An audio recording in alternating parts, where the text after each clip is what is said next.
At 10,000 feet, the air after a fire tastes of wet ash and iron. Smelter smoke hangs in a gray band across the valley.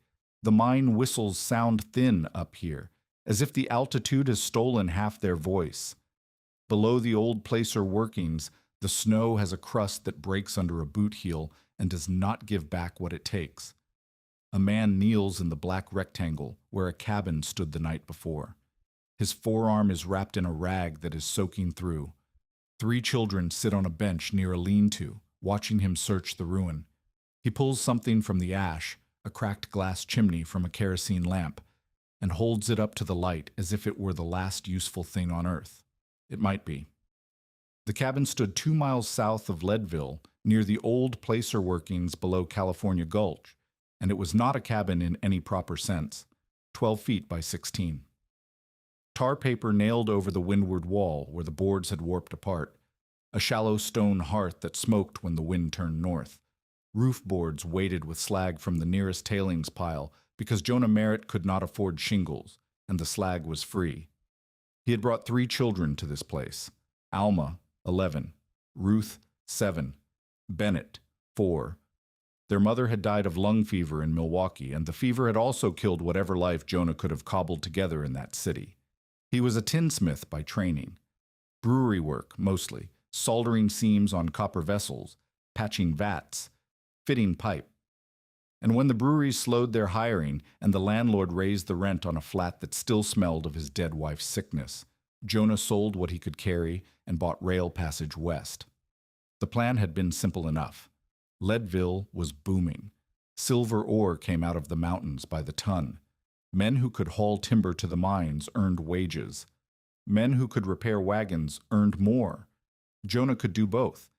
He would haul ore timber through the season, save enough to buy the claim shack outright, and spend the winter repairing equipment for the spring rush. By summer, he would have a foothold. By the following year, a proper roof. The plan required a winter that waited. It did not wait.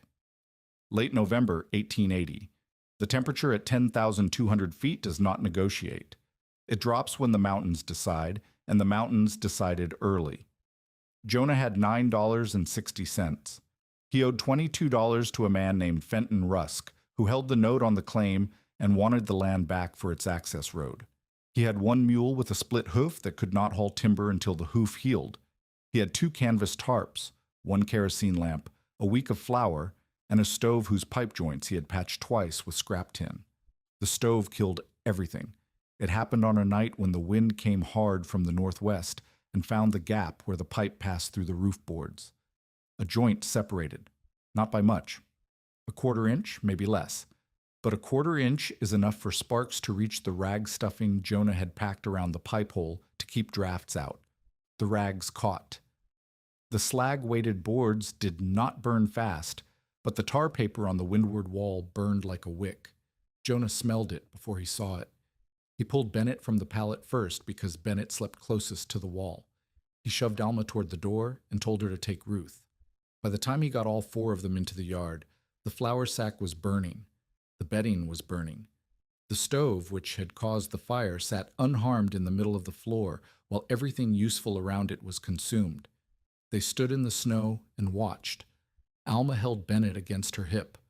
Ruth pressed into Jonah's leg and did not cry, which frightened him more than crying would have. The roof boards collapsed inward. The stovepipe fell sideways and rang against the stone hearth like a church bell announcing something final. By morning, the temperature had dropped further. What remained of the cabin was a black rectangle of ash, a cracked hearth, and the iron stove sitting in the middle of it, all like a headstone. Jonah pulled the stove out by its legs and burned his forearm on a timber that was still smoldering under the ash. The burn would matter later. Everything mattered later. He inventoried what survived. The lamp, which Alma had grabbed from the table near the door. 1 scorched blanket that had been draped over the bench outside. The 2 canvas tarps, which had been folded under the mule's lean-to. A tin cup that Ruth found in the ash, blackened but whole. 1/2 gallon of kerosene in a jug stored in the lean-to. No flour, no tools, no bedding, no wood. The mule stood in its lean-to, favoring the split hoof and looked at Jonah with the specific disinterest of an animal that does not understand catastrophe. $9.60, a lame mule, a burned arm, 3 children who needed a roof, heat, food, and 20 things more before sundown. Leadville sat uphill to the north. From the claim, Jonah could see the smoke from its stoves, the dark lines of its rooftops, the yellow glow of its windows in the early gray. It looked close. It was not close in any way that mattered. A room in Leadville cost more per week than Jonah had in total.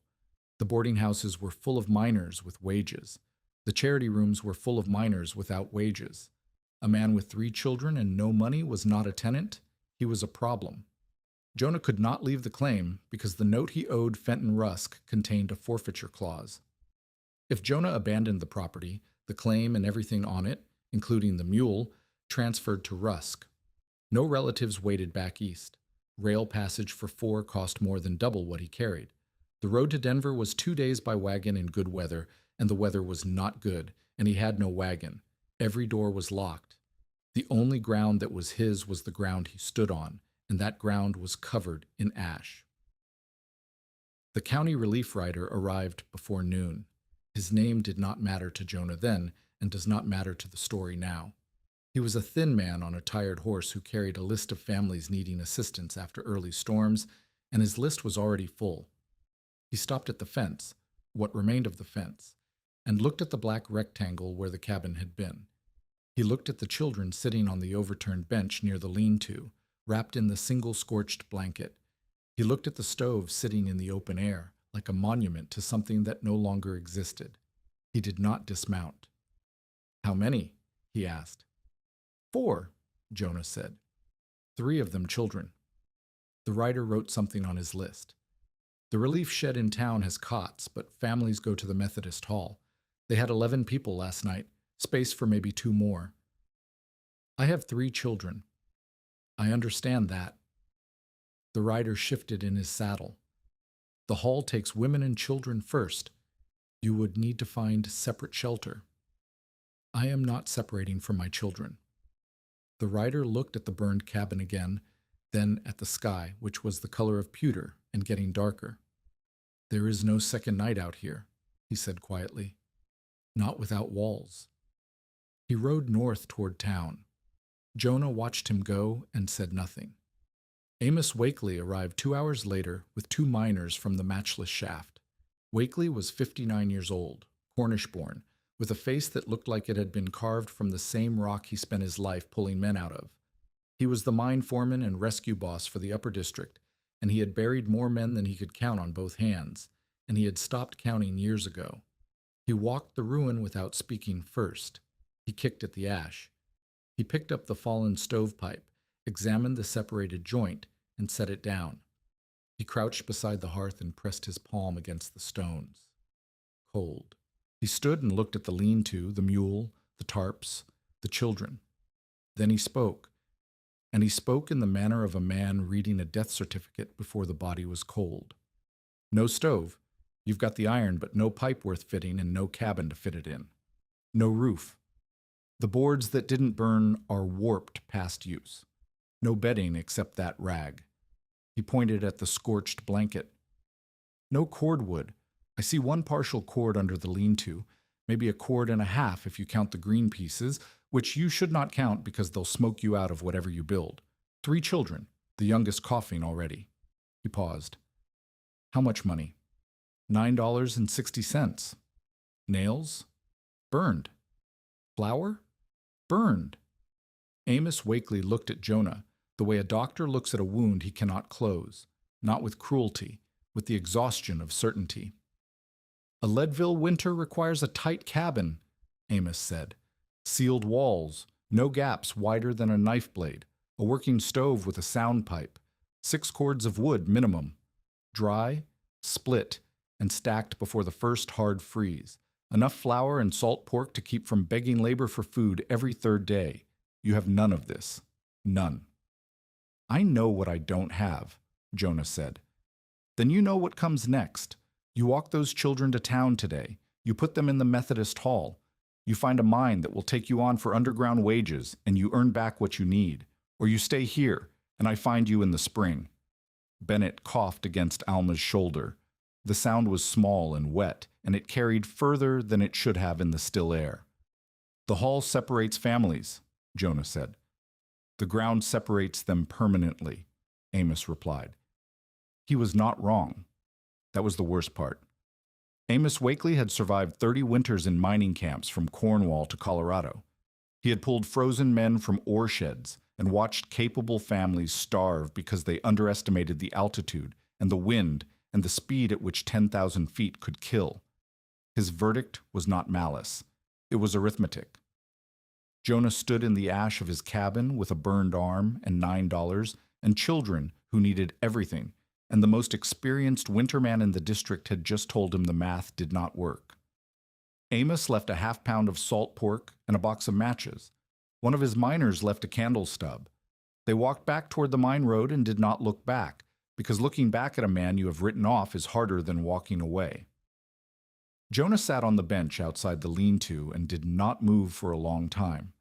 Alma brought him the tin cup with snowmelt, and he drank it without tasting it. Ruth stood at the edge of the burned rectangle and stared at the ground as if the cabin might reassemble itself. Bennett slept against the scorched blanket, his breathing shallow and ragged. Jonah did the math aloud. Not for himself, for Alma. Because Alma was 11 and already understood that numbers were the language of survival in a place like this. "We need 6 cords of wood to heat a cabin through winter," he said. "That is 300 cubic feet of split, dry timber. At my pace, cutting alone, that is 6 weeks of work. We do not have 6 weeks. We do not have a cabin to heat. We need 50 pounds of flour, which costs roughly $4 if I buy from Carlisle's at camp rates. We need a stovepipe that fits, which costs $2 if I can find one. Nails, canvas, rope, another blanket. Call it $14 for the supplies alone, not counting lumber." "We have 9, Alma said. $9.60. "That is not 14. "No." "And the $22 to Mr. Rusk." "Yes. So we owe more than we have, and we need more than we owe." Jonah looked at his daughter and saw, not for the first time, the shape of her mother's thinking behind her eyes. Precise. Unsparing. Willing to look at the worst answer, because looking away did not make it smaller. "Amos says walk to town," Jonah said, "and lose the claim. And the mule. And each other. The hall separates families."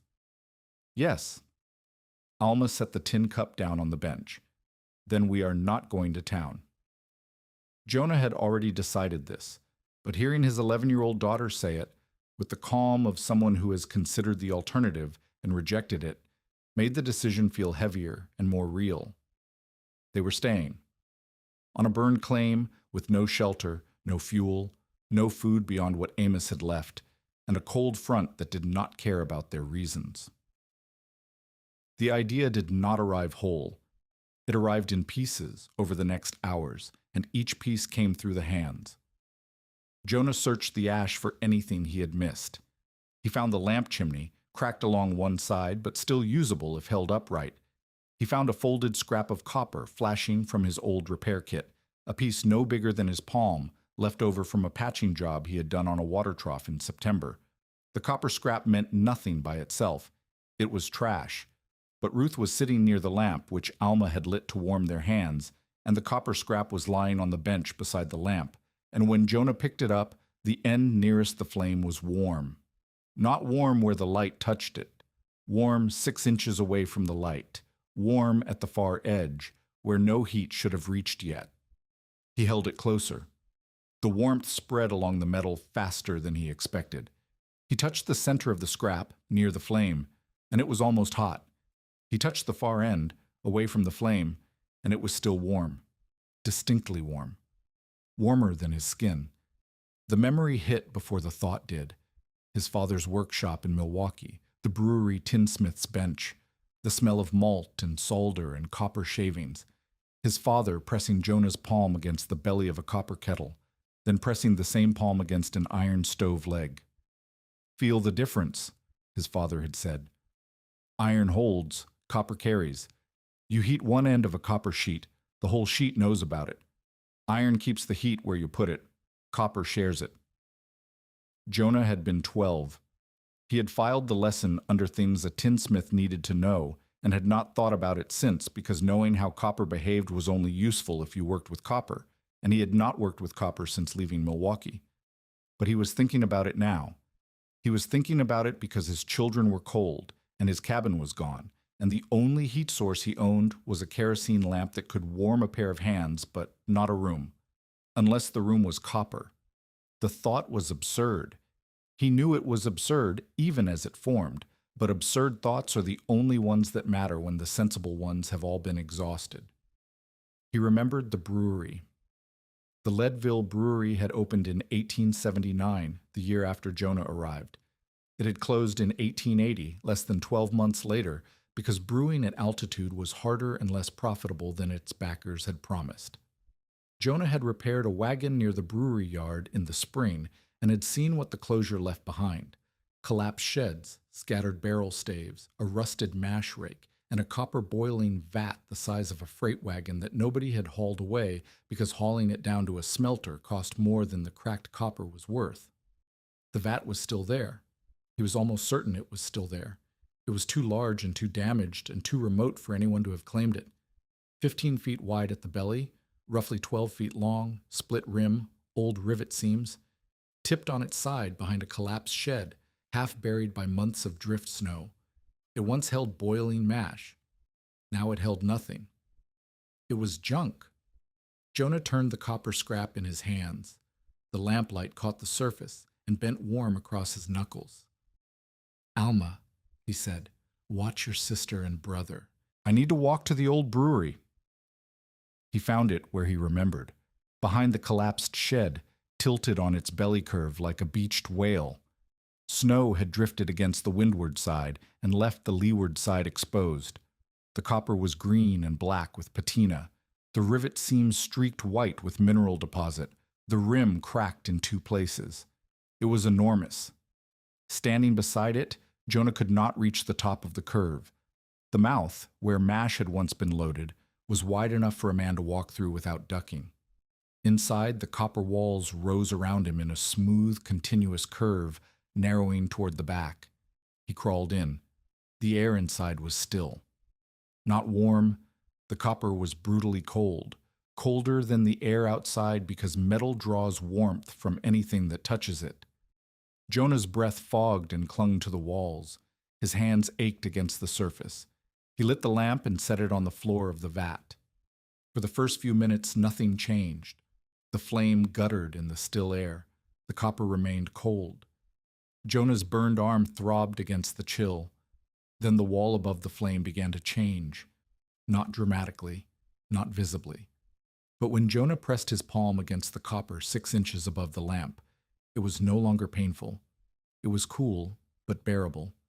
He moved his hand higher, to a seam 2 feet above. Cool. He moved it to the side, 3 feet from the flame. Less cool. He reached across to the far wall, 6 feet away. Warm, not hot, not comfortable, but detectably warmer than the air. The copper was doing what copper does. It was carrying the lamp's heat along its surface, spreading it across the curve, distributing it in every direction. The flame heated one spot. The metal shared that heat with the rest of itself. But when Jonah pressed his hand against the outside of the vat, the curve exposed to open air, the warmth vanished. The outer surface was cold, bitter cold.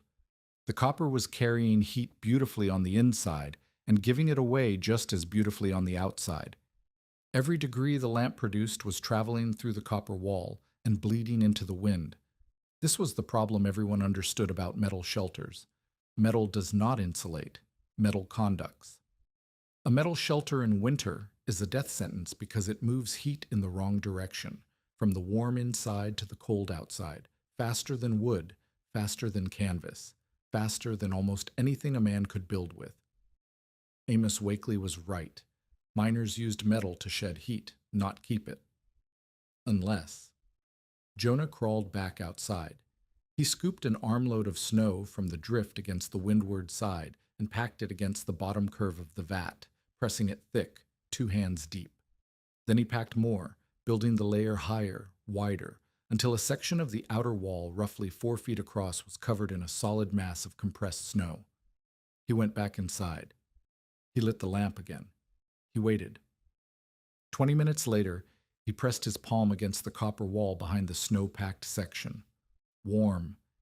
He pressed it against the copper wall where no snow covered the outside. Cold. The snow was holding the heat in. Not because snow was warm. Snow was not warm. But snow was full of trapped air, and trapped air did not move heat the way open wind did. The snow was a blanket.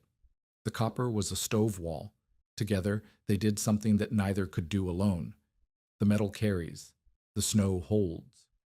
Jonah sat in the belly of a cracked brewery vat with a kerosene lamp and a section of warm wall and understood, with the clarity that only desperation produces, that he was looking at his family's winter. Roscoe Banning found him there. Roscoe was a mule freighter who worked the road between Leadville and the lower camps. He was 40, barrel-chested, missing the tip of his left ring finger from a hitch chain, and possessed of the particular honesty that comes from a man who has no ambition beyond getting his animals through the season alive. He was also Jonah's nearest neighbor, in the loose sense that his stable yard sat a quarter-mile down the gulch. He had seen the smoke from the cabin fire that morning. He had heard about it from a teamster at the ore scales. He had come to see whether Jonah needed a ride to town, and instead he found Jonah on his hands and knees measuring the inside of a copper vat with boot lengths. "Merritt," Roscoe said, leaning against the collapsed shed, "what in the name of God are you doing?" Jonah did not look up. He was pacing the interior heel to toe, counting. 12 boot lengths along the belly, about 10 across at the widest. "Merritt. The mouth is wide enough for a crawl entrance if I seal the rest with canvas." "Merritt." Jonah stopped counting and looked at Roscoe. "I'm going to put my family inside this vat." The silence that followed had weight. Roscoe stared at Jonah. Then he stared at the vat. Then he stared at Jonah again. "You touch your tongue to that thing, and it will take the skin," Roscoe said. "You know what copper does in cold. It pulls heat out of anything alive that touches it, and you are going to put children in it. Not bare copper, snow-covered copper." Snow. Packed over the outside, 3 feet deep, maybe 4. The copper spreads the lamp heat inside. The snow holds it from bleeding out. Roscoe pushed off the shed wall and walked to the vat. He touched the exposed copper with a bare finger and pulled it back fast. "That," he said, holding up the finger, "is what will happen to your children's skin. Touch the section I packed with snow." Roscoe looked at him. Then he crouched, reached under the drift Jonah had built, and pressed his palm against the copper behind the snow. He held it there. His expression shifted. "That is the lamp," Jonah said. "One lamp, 1/4 of the outside covered." Roscoe stood up slowly. He wiped his hand on his coat. "A trick on your palm is not a winter," he said. "No, but it is a start. It is a way to freeze 3 children inside a beer kettle, is what it is. Then I will freeze them trying something instead of freeze them trying nothing." Roscoe had no answer for that. He looked at the vat, at the snow, at Jonah's burned arm and cracked lamp chimney, and the expression on his face that was either determination or madness, and at that distance the two looked identical. "You are out of your mind, Merritt," Roscoe said. He said it without heat, the way a man states the weather. "Probably," Jonah said, and went back to measuring. Word spread the way it always spread in camp. A teamster told a stable hand. The stable hand told a miner at the ore scales. The miner told 2 more in the shaft house. By the time the story reached the Mercantile on Harrison Avenue, it had grown the way camp stories grow, and the version that arrived was this: Jonah Merritt, the Milwaukee tinsmith whose cabin burned, had gone mad and was stuffing his 3 children into a copper beer vat to die. The laughter started at the ore scales and moved uphill. But Fenton Rusk was not laughing. Rusk was 46, lean, meticulous, and operated from a scrap yard on the lower end of Chestnut Street, where he bought damaged equipment from failed mines and sold it at markup to mines that had not yet failed. He also held notes. Small ones, mostly. Debts from men who needed $20 in October and could not pay it back until spring wages started. He charged interest that he called reasonable and that anyone who owed him called something else. Jonah owed Rusk $22 on the claim. Rusk did not want the $22. He wanted the claim itself because the access road that crossed Jonah's property connected two timber lots that a hauler named Garrett had offered to lease for $60 a season. Jonah's debt was not a loan to Rusk. It was a purchase price he had not yet collected. And now Jonah was claiming squatters' use of a copper vat on the old brewery grounds, and the copper vat, even cracked, had salvage value that Rusk had been meaning to collect. Rusk found Jonah at the brewery yard on the second afternoon. He arrived with a ledger under his arm and the particular posture of a man who considers himself reasonable while preparing to be ruthless. "Merritt," Rusk said, "I heard about the cabin. That is unfortunate." Jonah was lashing canvas to the mouth of the vat. His fingers were raw. The burned arm had opened again during the work, and he had wrapped it with a strip torn from the scorched blanket. He did not stop working. "I also heard you have moved onto the brewery property and are taking equipment. The vat is abandoned, cracked and left. The brewery owner told me last spring I could take scrap wood for repairs." "Scrap wood," Rusk said. "That was the agreement. Scrap wood. That," he pointed at the vat, "is copper. Copper is not scrap wood. Copper has value, even damaged. It has been sitting here for 8 months. No one has touched it. Because no one has needed to. I have a buyer in Denver who takes copper by weight. That vat, even cracked, is worth more than what you owe me." Jonah stopped lashing and looked at Rusk. "Then you should have hauled it out 8 months ago." Rusk opened his ledger. He did not need to open it. He knew the numbers. But the ledger was a prop, a tool of authority, the same way a badge or a gun is a tool of authority. It said, "I have written this down, and what is written down is real. You owe me $22 due the 1st of December. Your cabin, which was collateral, no longer exists. Your claim, which is secondary collateral, is worth nothing without the access road, which is worth nothing without a stable leaseholder. I am offering you a clean exit. Sign the claim over to me.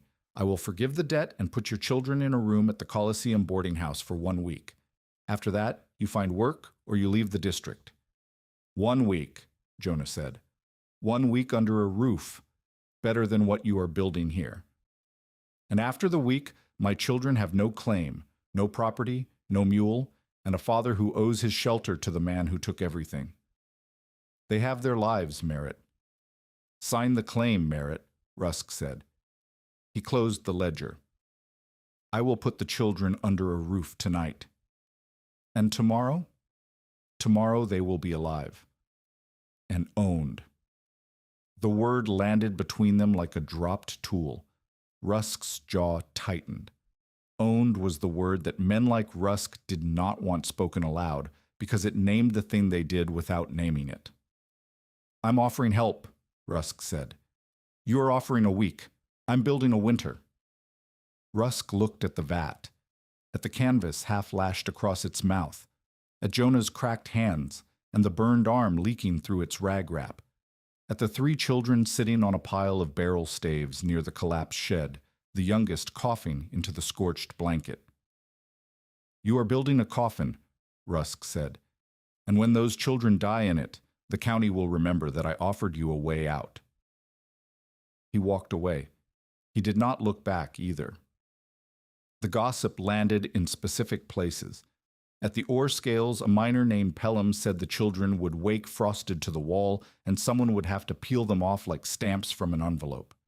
At Carlisle's supply, the boarding house cook, a woman named Sutty, who had buried 2 husbands in mining camps and had no patience for men she considered too proud, refused to send waste straw to the brewery yard.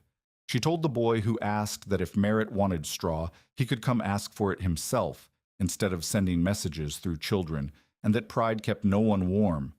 A teamster named Goss offered to haul the children to the Methodist hall in town. He was specific. He would take the children, not Jonah. The offer was genuine and not unkind, and it was exactly the severing that Jonah had refused from the relief rider and from Rusk and from Amos Wakely. The answer was the same. Roscoe Banning, who still thought Jonah was out of his mind, pulled Alma aside near the stable yard fence. He told her quietly that if her father changed his mind at any hour, he said twice, she should come to his stable door and knock. He would take them in for a night. He would figure the rest out after. Alma thanked him. She did not tell Jonah about the offer. Jonah had 48 hours before the cold front crossed the range. He knew this because Amos Wakely had told the miners at the matchless shift change, and one of those miners had told Roscoe, and Roscoe had told Jonah while telling him he was building a coffin. 48 hours to move the children, seal the vat, pack snow over the entire exposed surface, build a raised floor, rig the lamp safely, and cut a vent that would let fumes out without letting wind in. He started with the mouth. The vat's opening was roughly 5 feet across and 4 feet high, large enough for loading mash, large enough now for a canvas seal with a crawl flap. He doubled the brewery canvas he had pulled from the collapsed shed, overlapping it with one of his tarps, and began stitching the layers to the copper rim with wire. The wire slipped. His fingers were too cold for fine work. The burned arm shook every time he raised it above his shoulder. The canvas was stiff with frost and fought every fold. By the time he had covered half the mouth, the light was going. Alma brought the lamp. Ruth carried the tin cup full of snow to melt for drinking. Bennett sat on the barrel staves and watched his father bleed through the rag on his arm and said nothing, because Bennett at 4 understood silence the way other children understood crying. Jonah moved inside the vat after dark to build the sleeping shelf. He had no lumber. He had barrel staves salvaged from the brewery shed, 8 of them, warped but intact, and flat stones from the tailings pile and a layer of dry brush that Alma had gathered from the lee side of the gulch. The shelf had to keep bodies off the copper floor. Copper on the floor without snow beneath would pull heat from anyone lying on it. The sleeping surface needed a gap, air between skin and metal, insulated with whatever he could find. Barrel staves laid across stone supports, brush underneath. The second tarp spread over the staves. It was crude. It was inadequate. It was the only bed his children would have. By midnight, the shelf was finished. The canvas mouth was half sealed. The vent, one hole in the upper canvas, no wider than 2 fingers, was cut, but not braced. Jonah stood outside in the dark and looked at the vat. It was enormous and absurd and cold, and it was the only thing between his children and the weather that was coming. The lamp burned inside, casting copper light through the seam where the canvas did not yet meet the rim. From a distance, it looked like something alive, breathing warm light through a wound. He had 36 hours left. Tell us in the comments, have you ever been doubted by someone who did not understand what you were building? The snow packing had barely begun. The canvas was half finished. The vent was unbraced. The children were coughing, and the cold front was moving, and the most experienced winterman in the district had walked away from Jonah Merritt the way a man walks away from a grave he does not want to dig yet. And somewhere down the gulch, Roscoe Banning left his stable lamp burning by the door. Just in case. Dawn came the color of lead. The temperature had dropped overnight, and the air at the brewery yard had the dry, metallic taste that Jonah associated with the smelters uphill, but which was, in fact, the taste of air that had lost most of its moisture to cold. His breath did not fog so much as shatter, short, white bursts that vanished before they traveled a foot from his mouth. He had slept inside the vat for 3 hours, curled against the sleeping shelf with Bennett on his chest and the girls pressed along his sides. The lamp burned on the floor below them.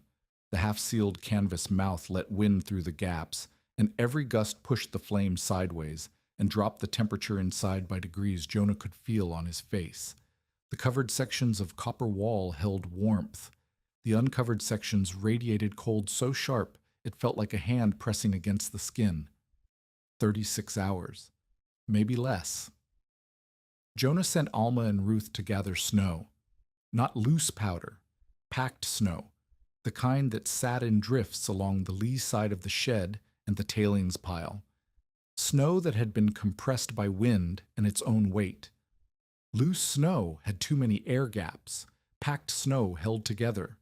It could be shaped, stacked, tamped into layers that would cling to the curve of the copper without sliding. He did not know the physics of this in any formal way.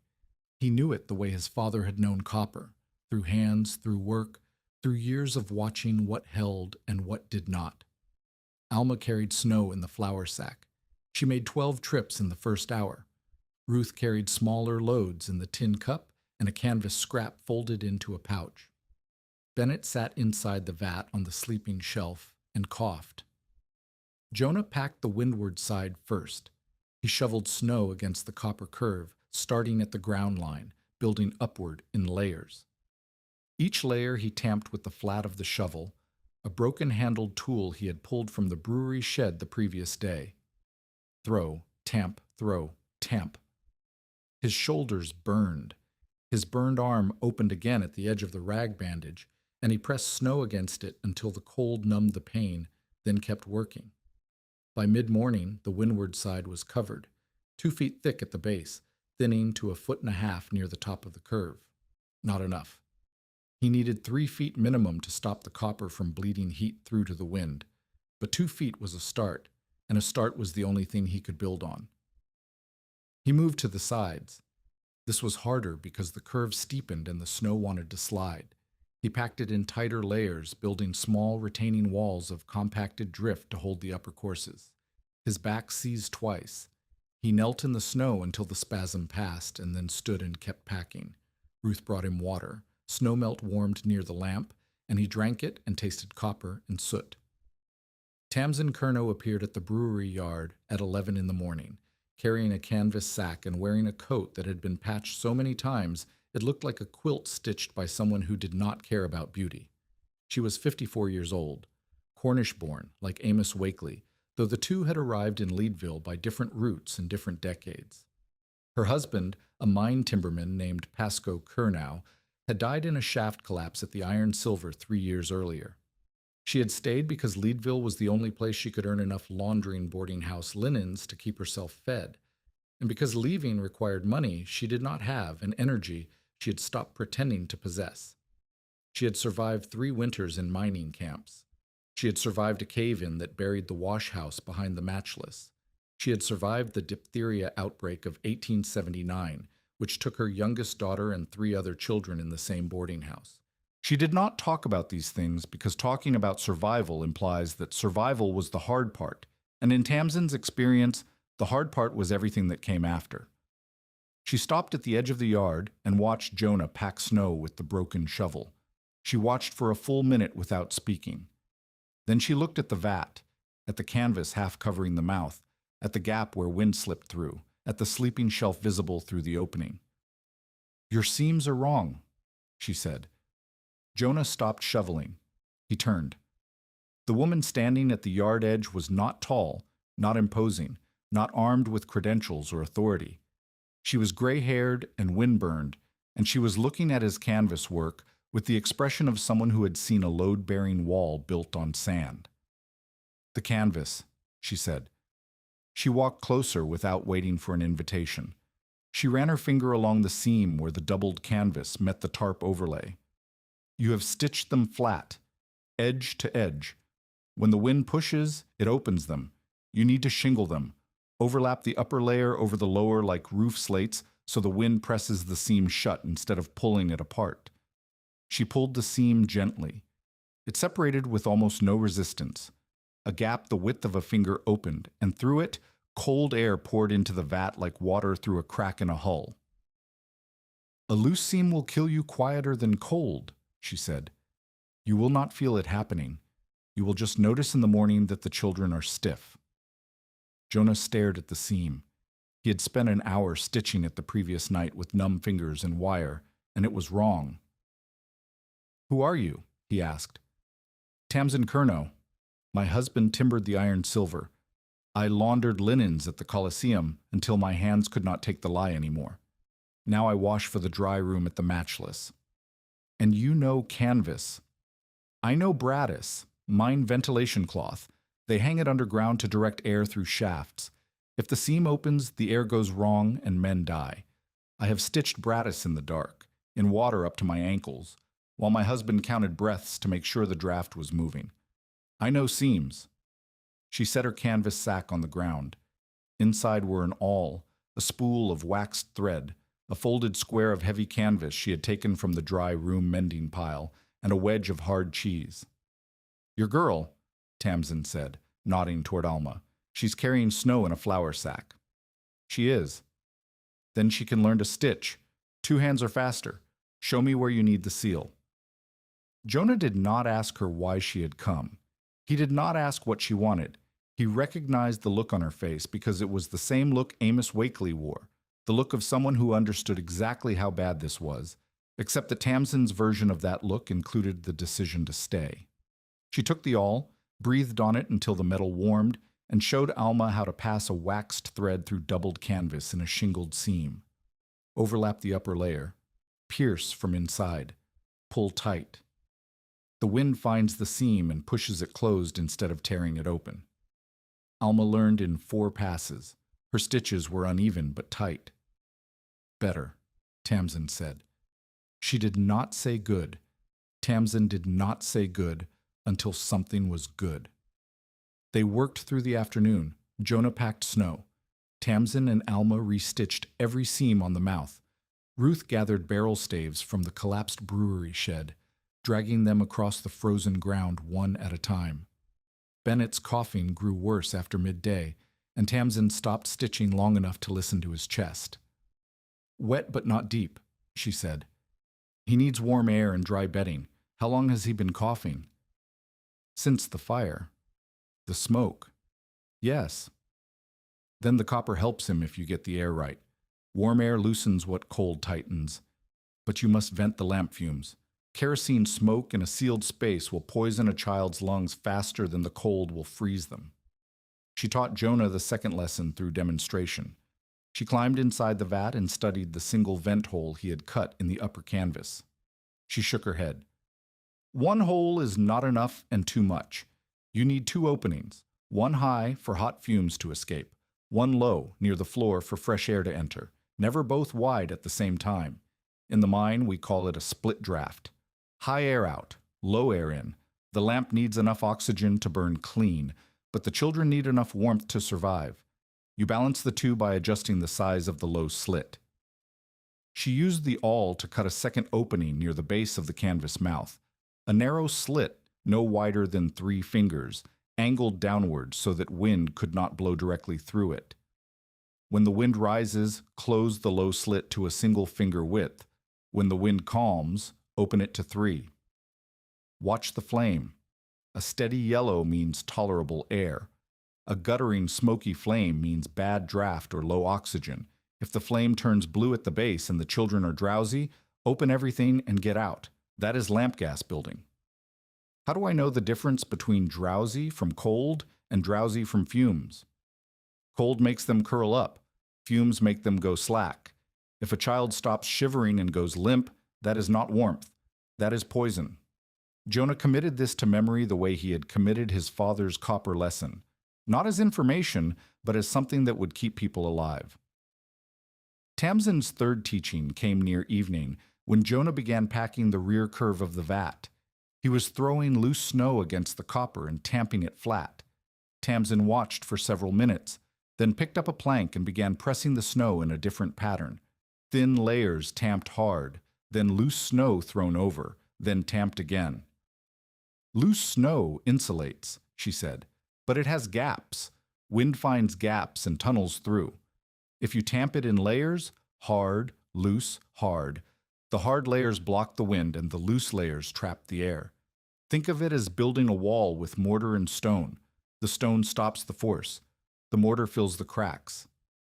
She demonstrated on a section of the upper curve. 3 layers. Packed, loose, packed. When she pressed her hand against the copper inside afterward, the warmth held more evenly than Jonah's single-packed sections. How do you know this? Jonah asked. My husband timbered in wet shafts. We packed snow around the ventilation brattice every winter to keep the canvas from freezing stiff. If the brattice froze, the air stopped, and the men below had nothing to breathe. I packed snow for 6 winters. You learn what holds. Jonah looked at the section she had packed and the section he had packed. The difference was visible even from the outside. Her layers were tighter, denser, more deliberate. His looked like a man throwing snow at a wall and hoping. He was a tinsmith. He understood metal. He did not understand snow. Tamsin understood snow the way he understood copper seams, through years of work in conditions that did not forgive mistakes. They needed each other. Neither said this aloud. Neither needed to. Amos Wakely returned at dusk. He stood at the edge of the brewery yard with his hands in his coat pockets and watched the work for several minutes before speaking. The vat was transformed from the previous day. The windward side was covered in packed snow 3 feet thick. The sides were covered to 2 feet. The mouth was sealed with shingled canvas, a crawl flap weighted with stones. Smoke, thin, barely visible, rose from the upper vent. Inside, the lamp burned. The copper wall glowed warm where Tamsin's layered snow covered the outside. The sleeping shelf was raised and braced. Amos did not enter. He circled the structure slowly, pressing his hand against the snowpack, examining the vent, studying the drainage trench Jonah had started to dig below the low side to catch meltwater. Then he spoke. The seams are better than yesterday. Somebody taught you brattice work. Tamsin Curnow. Amos nodded. He knew Tamsin. Everyone in the upper district knew Tamsin. The snowpack on the windward side is adequate. The sides are thin. You need another foot on each side and at least 2 feet on the top before the front comes through. He paused. The rear seam is exposed. If wind gets behind the snow and reaches bare copper, the temperature inside will drop and you will not be able to stop it without going outside and repacking during the storm. Going outside during the storm is how men die. I know. Do you? Amos looked at him. The front coming over the range is not an ordinary cold night. The mine thermometer has been falling since noon. The wind is shifting west. When it comes, it will come fast and hard, and it will not stop for 2 days, maybe 3. I know. You do not know. You have been in Leadville 1 year. You have not seen what a real front does at this altitude. I have. The ore sheds whistle. The snow moves sideways. Canvas rips. Stovepipes crack. Men with sealed cabins and 6 cords of wood and working stoves still wake up to frost on their blankets, and you are putting children in a copper vat with 1 lamp. Jonah did not answer. He was digging the drainage trench with the broken shovel, and his hands were bleeding from the cold and the work, and he did not have time to argue with a man who had already told him to give up. You have not built a house, Amos said. You have built a boiler without a firebox. With a blanket of snow for insulation and a lamp for heat, Jonah said without looking up. A lamp. Amos said it the way a man says the name of something too small to carry the weight placed upon it. 1 lamp in a sealed copper curve with 3 feet of snow between the metal and the wind. The copper spreads the heat. The snow holds it. The vent controls the air. It is not a cabin. It is not a stove. But it is not nothing. Amos stood quiet for a long time. The mine whistle blew the end of the evening shift, and the sound carried down the gulch, thin and distant, as though the mountain were already swallowing it. I will send a man with half a cord of split pine, Amos said finally. Not for the vat, for a fire outside to warm what you are carrying in. I will not send more. You have chosen this, and I will not underwrite a choice I believe will fail. He turned to leave, then stopped. Tamsin Curnow is a good woman. If she is helping you, it means she sees something I do not. I hope she is right. He walked away. The half-cord arrived within the hour, carried on a hand sled by a miner who said nothing and left without asking questions. Night fell. 24 hours remained. Jonah built a fire outside the vat with Amos's pine and heated water in the tin cup for the children. He boiled strips of Amos's salt pork and fed them to Ruth and Bennett. Alma refused to eat until Jonah ate first, and Jonah refused to eat until Alma ate first, and Tamsin settled it by eating nothing herself and telling them both they were wasting time, that the cold would not return. The rear seam remained exposed. 2 feet of copper curve at the back of the vat, where the belly narrowed toward the sealed end, was bare to the wind. Jonah had not been able to reach it because the drift behind the vat was frozen hard, and the broken shovel could not cut through. He worked by firelight. He hacked at the frozen drift with the shovel until the handle cracked further. He switched to a barrel stave. He chipped and pried and scraped snow from the drift in chunks and packed it against the exposed copper by hand, pressing it into place with bleeding fingers. Tamsin watched from the crawl flap. "You are compacting it too thin. Throw loose snow first, then tamp." "There is no loose snow back here. It is all frozen." "Then break the frozen into chunks and pack the gaps with what the children carry." Alma appeared beside Tamsin. She had been listening. Without being asked, she took the flour sack and began scooping snow from the yard, the loose, fresh powder that had fallen that afternoon, and carrying it around to the back. Ruth followed with the canvas pouch. Load by load, handful by handful, they filled the gaps between the frozen chunks until the rear seam was covered, not 3 feet deep, barely 2, but covered. It was 11 at night. The wind had not yet shifted. The temperature had not yet dropped to what Amos had warned about. The vat was sealed, packed, vented, and lit. The sleeping shelf held 4 bodies and 1 lamp. Tamsin looked at Jonah in the copper light. "You should sleep. I need to check the vent." "I will check the vent. You sleep. Tomorrow you will need your hands, and your hands need rest more than your eyes need watching." He looked at her. She looked back. In the lamplight, the copper walls threw warm reflections across her face, and she looked like something carved from the same material as the shelter itself, hard, weathered, shaped by use rather than intention. Jonah slept. Tamsin sat beside the upper vent with her hand near the canvas, feeling the air, watching the flame, counting the breaths of children she had not known a day ago and would not leave until the wind told her it was safe. Morning came cold, but still. The wind had not shifted yet. Jonah woke to Tamsin, adjusting the low slit. She had narrowed it during the night when the draft increased, and now she was widening it to flush stale air. "The flame stayed yellow all night," she said. "The upper vent drew well. The low slit needed tightening twice. I marked the positions on the canvas." She had scratched small lines into the canvas edge with the awl. 2 marks for calm wind, 1 mark for moderate wind. A system. Not complicated, just precise. Jonah performed the first controlled test. He hung a thermometer, borrowed from Tamsin, who had taken it from the dry room washstand, on a wire hook near the sleeping shelf. He sealed the crawl flap, adjusted both vents to Tamsin's marks, and waited. Outside, the morning air sat at 22 degrees. The mine thermometer had confirmed this at shift change. Inside, near the lamp, the thermometer read 56 degrees. He moved it to the sleeping shelf, 6 feet from the lamp. The needle settled at 48. He moved it to the far wall, where the copper curved down to the floor behind the sealed end. 41. He pressed his palm against the copper wall where 3 feet of snow covered the outside. Warm, not hot, not comfortable in any absolute sense, but warm enough that his hand did not recoil. The metal was holding its temperature. The snow was holding the metal. He pressed his palm against the copper lip near the crawl flap, where the canvas met the rim and the snowpack thinned.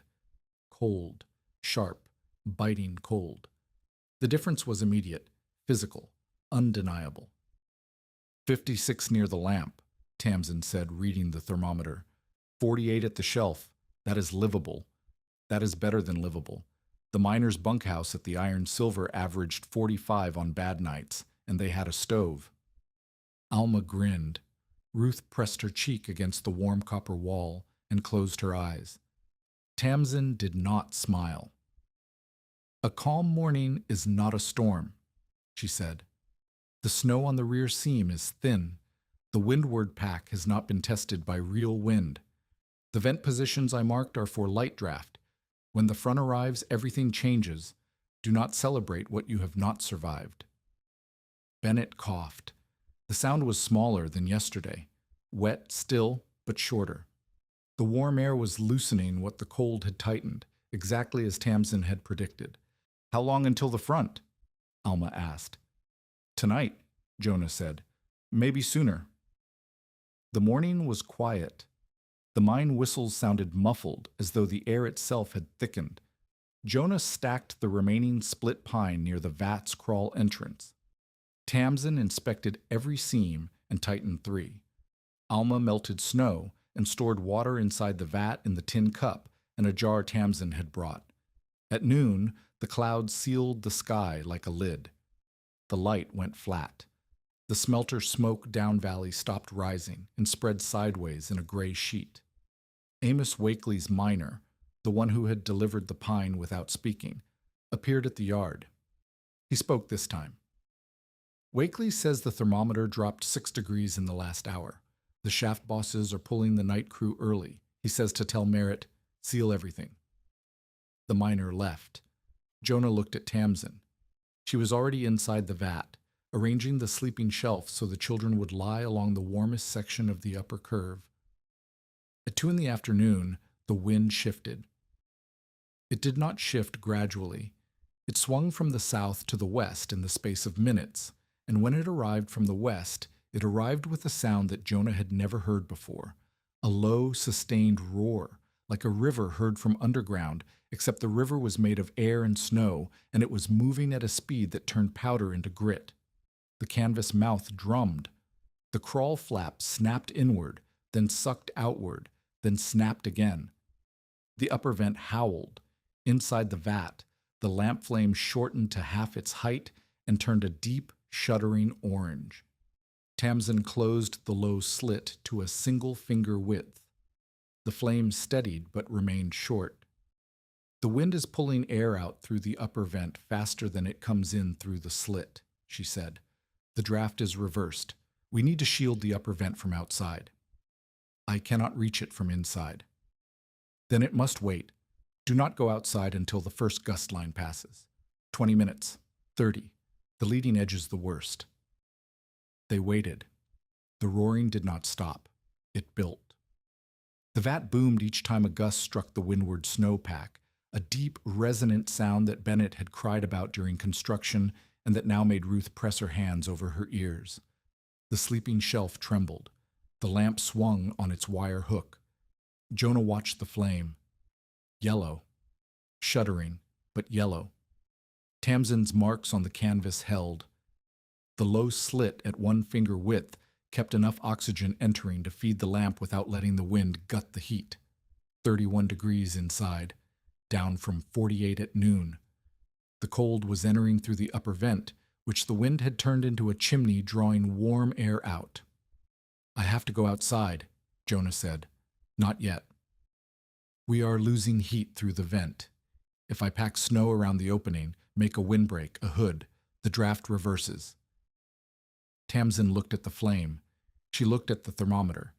She looked at Bennett, who had stopped coughing and was pressed against Alma with his face hidden. Tie the rope around your waist, she said. Alma holds the other end. Do not let go of the vat. If you lose contact with the surface, you will not find us again. Jonah tied the rope. He pulled on the scorched blanket as a windbreak and opened the crawl flap. The wind hit him like a wall falling. He could not breathe for the first 3 seconds.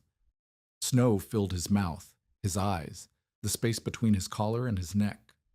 The sound was not a roar at this distance. It was a physical force, a pressure against his chest that made standing impossible. He dropped to his knees. He kept one hand on the copper curve and crawled along the outside of the vat toward the upper vent. The snowpack on the windward side was holding, 3 feet of Tamsin's layered packing, but fine snow was scouring across the top, stripping the loose upper layer.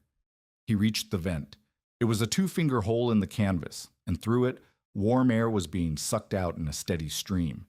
He could feel it on his hand, the one warm thing in the entire world outside that copper shell. He packed snow around the vent opening, building a crude hood that redirected the wind above the hole instead of across it. His fingers stopped working after the 3rd handful. He used his forearms, pressing snow into place with the flat of his wrists. The rope jerked. Alma, checking. He jerked back. Alive. He crawled back to the flap and fell inside. Tamsin sealed the crawl flap behind him with stones. The flame steadied. The flame grew. Within 5 minutes, the thermometer began to climb, 34, 38, 42. But the storm was not finished.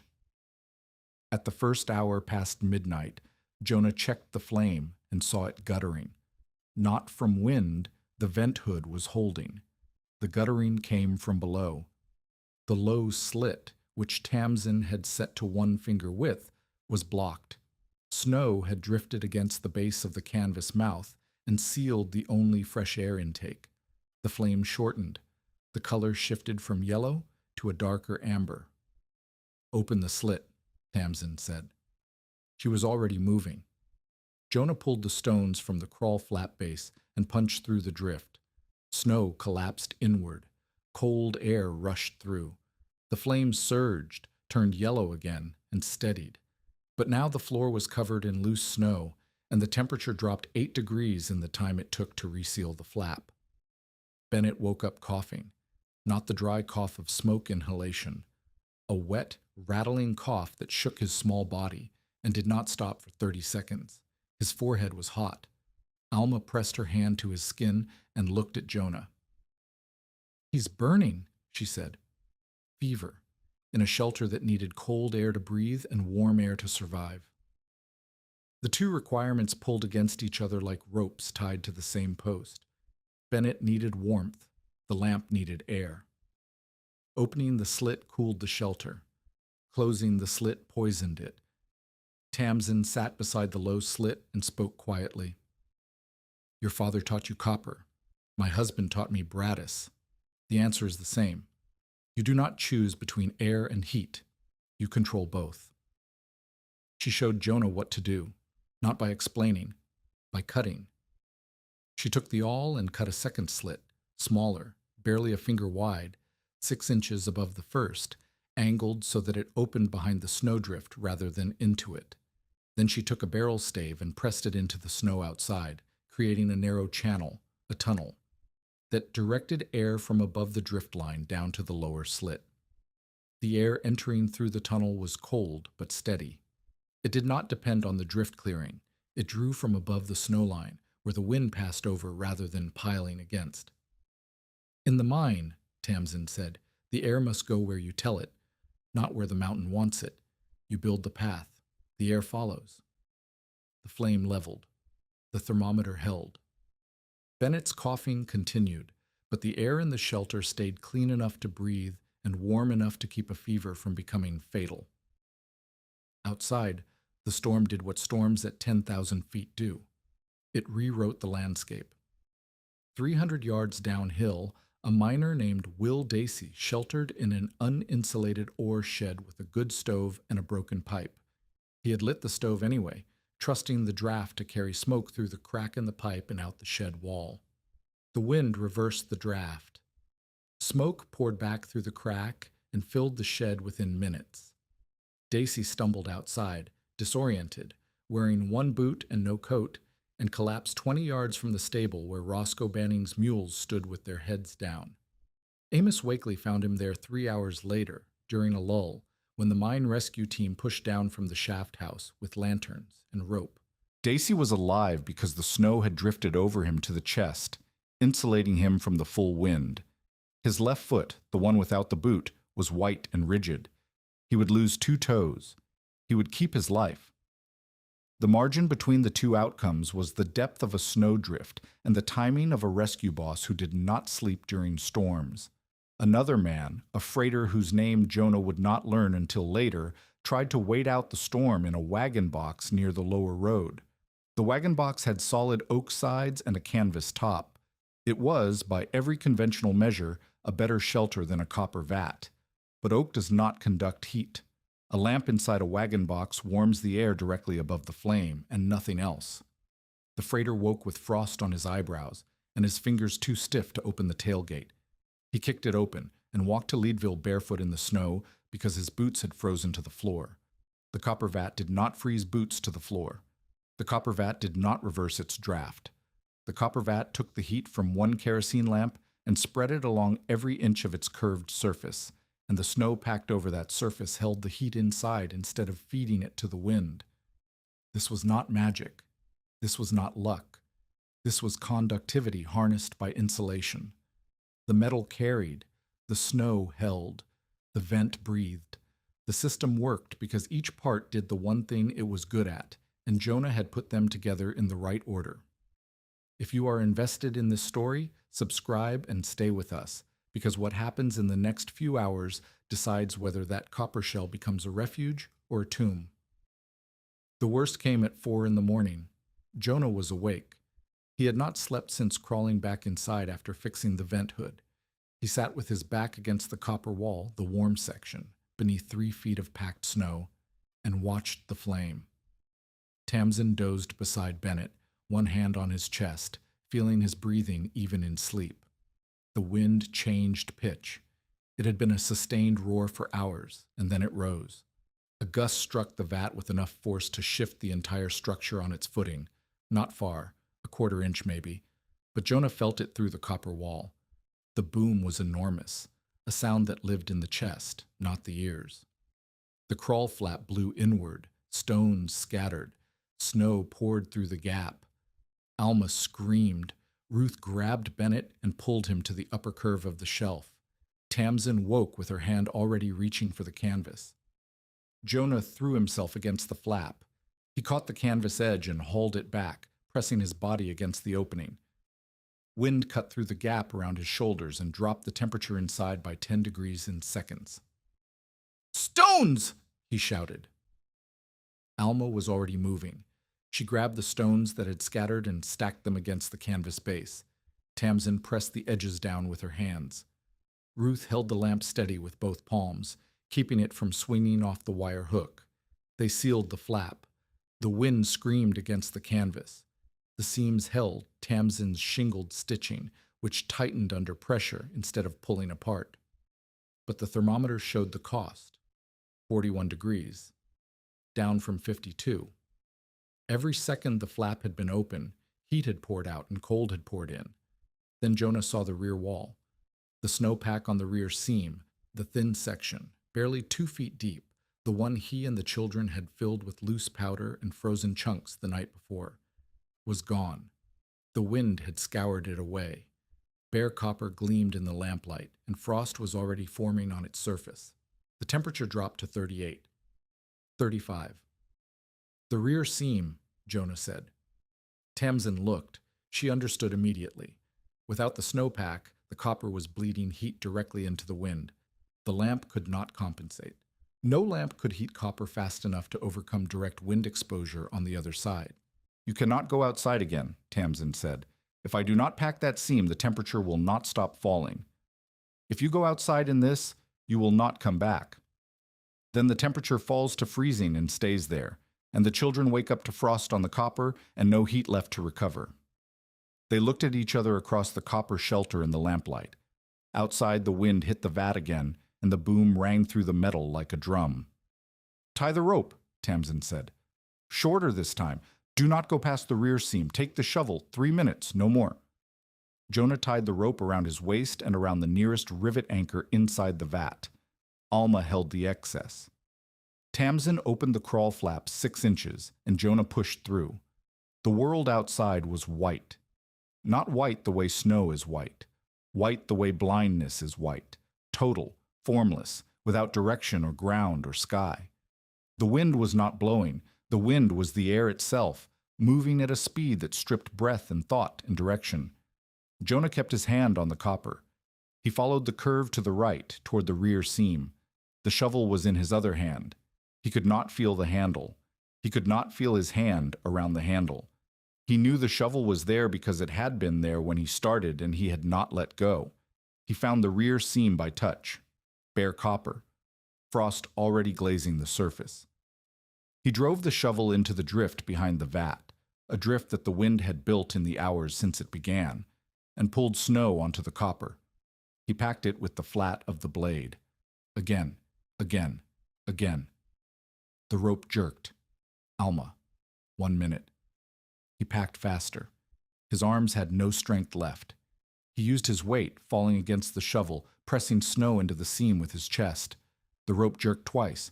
2 minutes. He turned. He followed the copper curve back. The crawl flap was there. Hands pulled him through. Tamsin sealed it. Alma piled stones. Jonah lay on the floor of the vat and did not move. His hands were white. His face was crusted with ice. The burned arm had opened again and bled a thin red line down his wrist that froze before it reached his fingers. The thermometer stopped falling. 36 degrees, then 37. Then, slowly, climbing on the back of one lamp flame and one repacked seam. 39, 41, 44. At the sleeping shelf, where the curve concentrated the distributed warmth. 49, 51, 54. Bennett slept through the fever with his face against the copper wall. Frost formed outside the canvas, not inside. The copper curve held its warmth. The snow held the copper. The lamp held the air.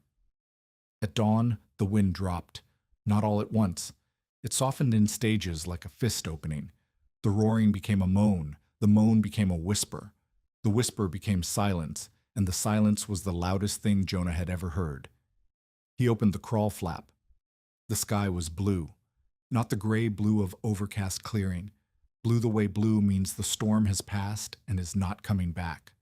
The snowfield beyond the brewery yard was smooth and unmarked, as though nothing had ever stood on it, and the sunlight hit the snow and threw light so bright it hurt. The vat was buried. Drifted snow covered the entire structure to the crawl flap.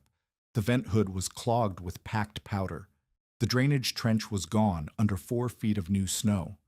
The collapsed brewery shed had lost its remaining wall, but the copper curve was warm.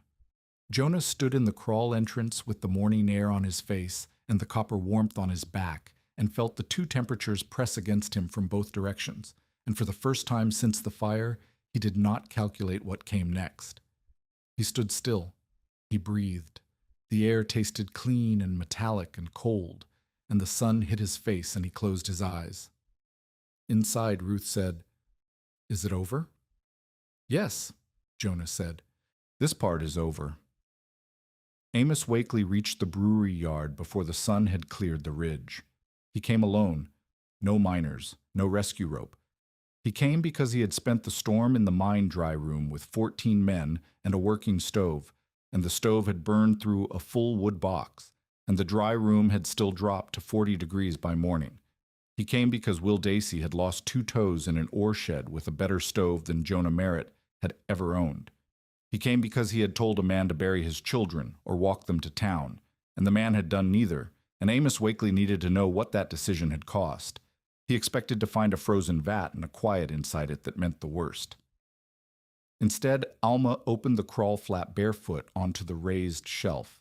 She stood in the morning light with her hair pressed flat from sleep and her feet on the barrel staves and the copper warmth behind her like a second sun. And she looked at Amos Wakely the way a child looks at someone who has arrived too late to help and too early to matter. "Did the mule live?" she asked. The mule had lived. It had stood in its lean-to with its head down and its split hoof favoring, and the lean-to had blocked enough wind to keep it standing. Amos did not answer the question. He stood at the crawl entrance and looked inside the vat. The lamp burned low. The kerosene was running thin, but the air was warm, not comfortable, not a home, but warm. The copper walls reflected lamplight in dull orange curves. The sleeping shelf held blankets and impressions of small bodies.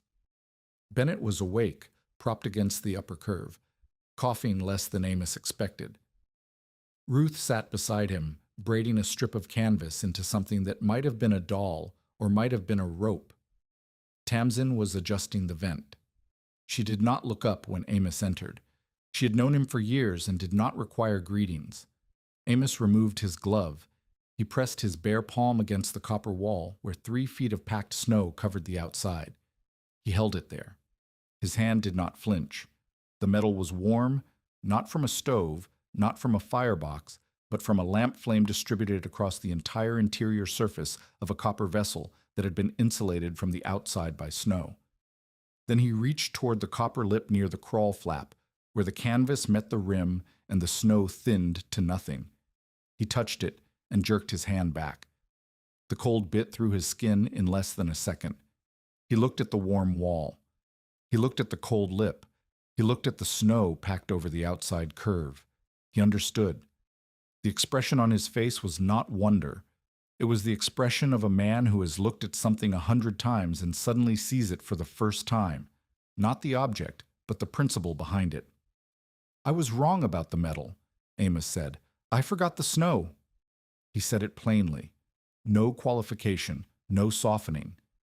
Amos Wakely had spent 30 years in mining camps, and he had learned that when a man is wrong about something that could have killed children, the only appropriate response is to say so clearly and without decoration. Jonah was outside checking the vent hood and clearing the drainage trench. He heard Amos through the canvas but did not come inside. Some admissions need space. Jonah gave it. Amos examined the shelter with the methodical attention of a man who has inspected mine structures for 3 decades. He checked every seam. He measured the vent openings with his fingers. He pressed the snowpack at 6 different points. He asked Tamsin about the draft management overnight and listened to her account without interrupting. When he finished, he asked one question. "What was the lowest temperature at the sleeping shelf during the peak wind?" 49, Tamsin said. "It dropped to 36 at the floor when the crawl flap blew open, but the shelf held in the 40s through the worst hour." Amos was quiet for a moment. Then he said, "The mine dry room held at 40 with a full stove and 6 cords of wood. You held at 49 with a lamp." "And copper," Tamsin said, "and snow." "And copper," Amos repeated, "and snow." Roscoe Banning arrived within the hour, bringing 2 men from the stable yard and a look on his face that suggested he had been composing an apology during the walk and had not finished it. He did not apologize. What he did was stand inside the vat and turn in a slow circle, touching the walls, studying the shelf, examining the vent slits. He crouched beside the lamp and watched the flame, steady, yellow, burning clean. He looked at the thermometer hanging from its wire. 58, he read. At the shelf. "The sun is warming the snow on the upper curve," Jonah said. "It compresses tighter. The insulation improves." Roscoe touched the warm copper. He touched the cold lip. He did what Amos had done, compared them, felt the difference, understood what made one warm and the other lethal. "How wide does the vent need to be?" Roscoe asked. Not, "Is this real?" Not, "How is this possible?" Not, "You were lucky." He asked a construction question. He asked the question of a man who intended to build one. Jonah showed him Tamsin's marks, 1 finger for high wind, 3 fingers for calm. Watch the flame color. Yellow means safe. Guttering means adjust. Roscoe copied the marks onto the back of his glove with a charcoal stub. He asked about snow depth, about compaction layers, about the drainage trench. He asked questions for 20 minutes and did not laugh once. When he left, he told Jonah that if the stable roof held another storm, he would pack snow against the windward wall using the same layering method. And if the stable roof did not hold another storm, he would need to know how wide a copper sheet had to be to shelter 6 mules. He was not joking. Over the following days, Leadville's lower camp began to arrive at the brewery yard. Not in crowds, in 1s and 2s. People who had heard the story and could not believe it. People who had heard the story and could not stop thinking about it. And people who had heard the story and needed what it offered. A widow named Fay Hooper came first. She kept chickens in a lean-to behind her shack, and the storm had killed 4 of the 6. The surviving 2 huddled in a corner with their feathers puffed and their eyes dull. She asked Jonah whether a copper sheet, any copper sheet, even a small one, could warm a chicken shed if she packed snow around it and put a candle inside. Jonah thought about it. Copper carries heat in proportion to its surface area. A small sheet will warm a small space. The candle must be enough to heat the copper, and the snow must be thick enough to hold the heat in. For chickens, it does not need to be warm. It needs to be above freezing. A candle and a foot of packed snow on a 2-foot copper panel might do it. Fay Hooper left and came back 2 days later with a copper pan she had bought from Rusk's scrapyard for 40 cents. She packed snow around her chicken shed wall, hung the pan inside with the concave face toward a candle, and lost no more birds that winter. A miner named Tolliver asked whether snow could bank an ore office wall, not copper, just a standard plank wall, somehows, to reduce the wood they burned. Jonah said yes. Snow against any surface reduced heat loss. The copper was superior because it distributed heat evenly, but snow banking alone would save fuel against any wall that was not already insulated. A freighter named Garrett, the same Garrett who had wanted to lease the access road from Rusk, asked how to insulate a wagon box for overnight stops on the freight road. Jonah showed him how to pack snow around the box sides and keep a single vent open for a lantern. Amos Wakely asked Jonah to inspect a draft problem in the mine dry room. The stove drew well, but the room lost heat through the south wall, which was single plank with gaps. Jonah recommended banking snow against the outside and sealing the gaps from inside with canvas, shingled like Tamsin's Brattis seams. Amos implemented both within a day. The dry room held 12 degrees warmer the next cold night. Jonah shared freely. He did not charge for advice. He did not hold the method as proprietary or demand credit. Tamsin had taught him this without saying it. Winter knowledge kept private becomes a grave marker. The whole point of understanding how heat moves was to keep people from dying, and people who hoarded survival knowledge in a place like Leadville were building their own isolation. Fenton Rusk watched this transformation from his scrapyard on Chestnut Street and did not see generosity. He saw a man gaining influence with a method that used materials Rusk sold, and he saw that influence eroding his own position in the lower camp. Rusk had built his business on necessity. Men needed scrap metal, pipe, stove parts, wire, and nails, and Rusk was the nearest supplier who would sell on credit. His credit came with strings, notes, interest, forfeiture clauses, and those strings gave him leverage over men who could not afford to buy outright. Jonah Merritt, by demonstrating that a discarded copper vat and packed snow could outperform a stove, was not just surviving. He was making Rusk's most profitable inventory, stoves, pipe, stove parts, look optional. Rusk's first move was gossip. He told 2 storekeepers and a mine clerk that Jonah had nearly poisoned his children with lamp fumes during the storm. This was not entirely false. The vent blockage had been real, the danger had been real, but Rusk framed it as recklessness rather than a problem solved. He suggested, without directly saying it, that the county should investigate Jonah for child endangerment. The gossip reached Amos, who killed it with a single sentence at the shift change. I inspected the shelter. The vent management was better than most mine Brattis I have seen. Tamsin Kernow ran the air. If Rusk wants to question Tamsin Kernow's competence with ventilation, he can do it to her face. Nobody took Rusk up on the suggestion, but Rusk was not finished. He still held Jonah's note. $22 due the 1st of December, and December had arrived. The days after the storm settled into a rhythm that was part survival, part teaching, and part the slow work of 2 people learning how to think together. Tamsin moved her wash kit to the brewery yard. She did not move into the vat. She kept her room at the matchless dry house, but she arrived each morning before dawn and stayed until the evening vent check was done. She brought food when she had it, canvas scraps when the dry room discarded them, and knowledge that Jonah did not have and could not have learned from copper alone.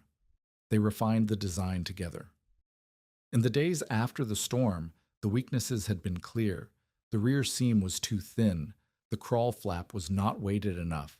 The vent positions needed more marks for more wind conditions, and the drainage trench had been inadequate. Jonah addressed the copper.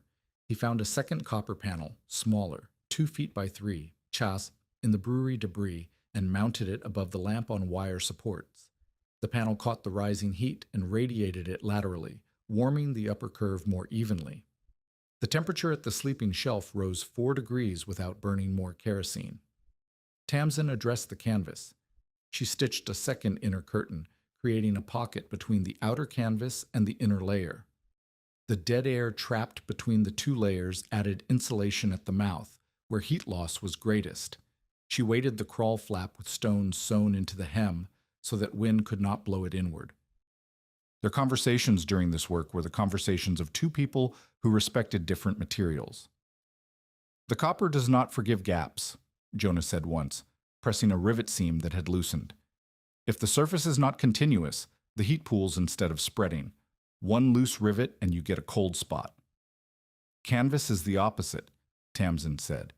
"Canvas forgives gaps if the seam is right. A shingled seam closes under pressure. But it does not forgive bad thread. Waxed thread holds. Dry thread rots. The difference between a seam that lasts a winter and one that kills you in January is a penny's worth of wax. Your husband taught you this. My husband taught me half. The mountain taught me the rest. Pasco was a good timberman. He knew wood. He did not know canvas, or snow, or air. I learned those because someone had to, and I was the one awake at midnight when the brattice tore." There was a silence. Inside the vat, the lamp burned steady, and the copper threw warm light across their hands, and the snow outside held the warmth inside, and the two materials, metal and cloth, did what they had always done, except now they did it together. "Pasco would have liked this," Tamsin said. "He would have argued about the rivet placement and been wrong, and then he would have fixed it his way, and his way would have worked because he was too stubborn to let it fail." Jonah said nothing. Some statements about dead husbands require only the silence that acknowledges them. Tamsin taught Jonah a fourth lesson during the second week. This one was not about construction. It was about people. "You are teaching the men," she said one evening while Alma practiced seam stitching on a scrap of canvas. "The miners, the freighters, the stable hands. You show them the copper and the snow and the vent, and they listen because you nearly died and they respect that." "Yes. But the person awake at midnight is often not the man who built the shelter." Jonah looked at her. It is the wife, the mother, the older daughter, the woman who stays awake because the children are coughing, or the lamp needs trimming, or the vent sounds wrong. You are teaching the men who build. You need to teach the women who keep. She was right. Jonah had been demonstrating the method to miners and freighters because miners and freighters came to the brewery yard. But the operational knowledge, flame color, vent width, the difference between cold drowsiness and fume drowsiness belonged to whoever was last awake in the shelter. And in most families in the Leadville district, that person was not the man. Tamsin began holding separate instruction at the brewery yard. She taught 3 miners' wives and 2 older daughters the vent rules, the flame signs, the compaction layering. She taught with the same economy she used for everything: show once, explain once, test once. If the student got it wrong, she showed again without impatience. If the student got it right, she moved to the next lesson without praise. Alma became her best student. At 11, Alma could read flame color faster than Jonah could. She could adjust the vent by sound. The pitch of air moving through the slit told her whether the opening was too wide or too narrow. She stitched seams that Tamsin inspected and did not restitch, which was, in Tamsin's vocabulary, the highest compliment available. December deepened. The first of the month passed and Rusk's note came due. Jonah did not have $22. He had earned $6 repairing a sled runner for Roscoe and $2 patching a stovepipe for Tolliver. $8 against a $22 debt with a forfeiture clause that gave Rusk the claim and the mule. Rusk appeared at the brewery yard on the 3rd of December with the ledger and a man Jonah did not recognize. The man was a deputy from the county clerk's office, not a sheriff's deputy, a clerk. The distinction mattered because a clerk carried paperwork, not a weapon, and the paperwork was more dangerous. "The note is due, Merritt," Rusk said. 3 days past due. The terms are clear. Forfeiture of the claim and all property attached to it. The mule, the lean-to, and any improvements on the claim property. The claim property does not include the brewery yard. No, but it includes the access road, and without the access road, the brewery yard is worthless to anyone but you. Rusk opened the ledger. The deputy shifted his weight and looked uncomfortable. which is the natural state of clerks asked to enforce things they did not choose. Sign the forfeiture. I will take the claim, the road, and the mule. The debt is cleared. You keep the vat and whatever you have built here. But the access road is mine, and you will need my permission to reach town. This was the trap, not the debt, not the claim. The access road. Rusk did not care about the claim land. He cared about controlling the only route between the brewery yard and Leadville. If Jonah forfeited, Rusk could charge for passage or deny it entirely. And Jonah's position, his ability to haul supplies, to teach, to receive visitors, to exist as part of the community, would depend on Rusk's permission. No, Jonah said, the terms are enforceable. The terms give you the claim on forfeiture. I am not forfeiting. I am 3 days late on a payment. Late is not forfeit. Read the note, Merritt. I have read the note. It says forfeiture upon abandonment or default exceeding 30 days. I am 3 days late. I have 27 days. Rusk's jaw tightened. He had expected Jonah to fold. Men who owed Rusk money usually folded because owing Rusk money was designed to feel like standing on a ledge, and Rusk's offers of resolution were designed to feel like solid ground. But Jonah had spent the last 2 weeks standing on far less solid ground than this, and he was still standing. 27 days, Rusk said. And then the claim, the mule, and the road. He left. The deputy followed, looking relieved. The secondary crisis arrived not from the weather, but from the community. On the 11th of December, the boarding house roof on the lower end of Stray Horse Gulch collapsed under wet snow. The building was a 2-story frame structure that housed miners, laundresses, and 3 families with children. The roof had been patched twice during the fall and should have been replaced. It was not replaced because the owner, a Leadville investor who had never spent a night in the building, considered repairs a cost to be deferred, and the tenants considered the rent a cost that bought them the right to a roof that held. The roof did not hold. It folded inward at 2 a.m, dropping ceiling beams and wet snow onto the second-floor cots. No one was killed because the collapse was slow enough to wake the lightest sleepers, and the lightest sleepers were the mothers on the second floor, who had been listening to the roof creak for 3 days and had already dressed their children in coats. 11 people stumbled into the street, 3 families with children, 2 single miners, and a laundress named Kessler who had broken her wrist when a beam caught her arm. Rusk owned part of the boarding house note. He arrived at the scene within the hour, not to help, but to assess damage and calculate loss. He offered the displaced tenants use of an empty shed on his scrapyard for $1 per person per night. The shed had no stove, no insulation, and no vent. It was a storage building with a plank door and a tin roof. Jonah heard about the collapse from Roscoe, who had heard it from a miner at the stable. He arrived at the boarding house ruin before dawn. 11 people, 3 of them children under 8. A woman with a broken wrist.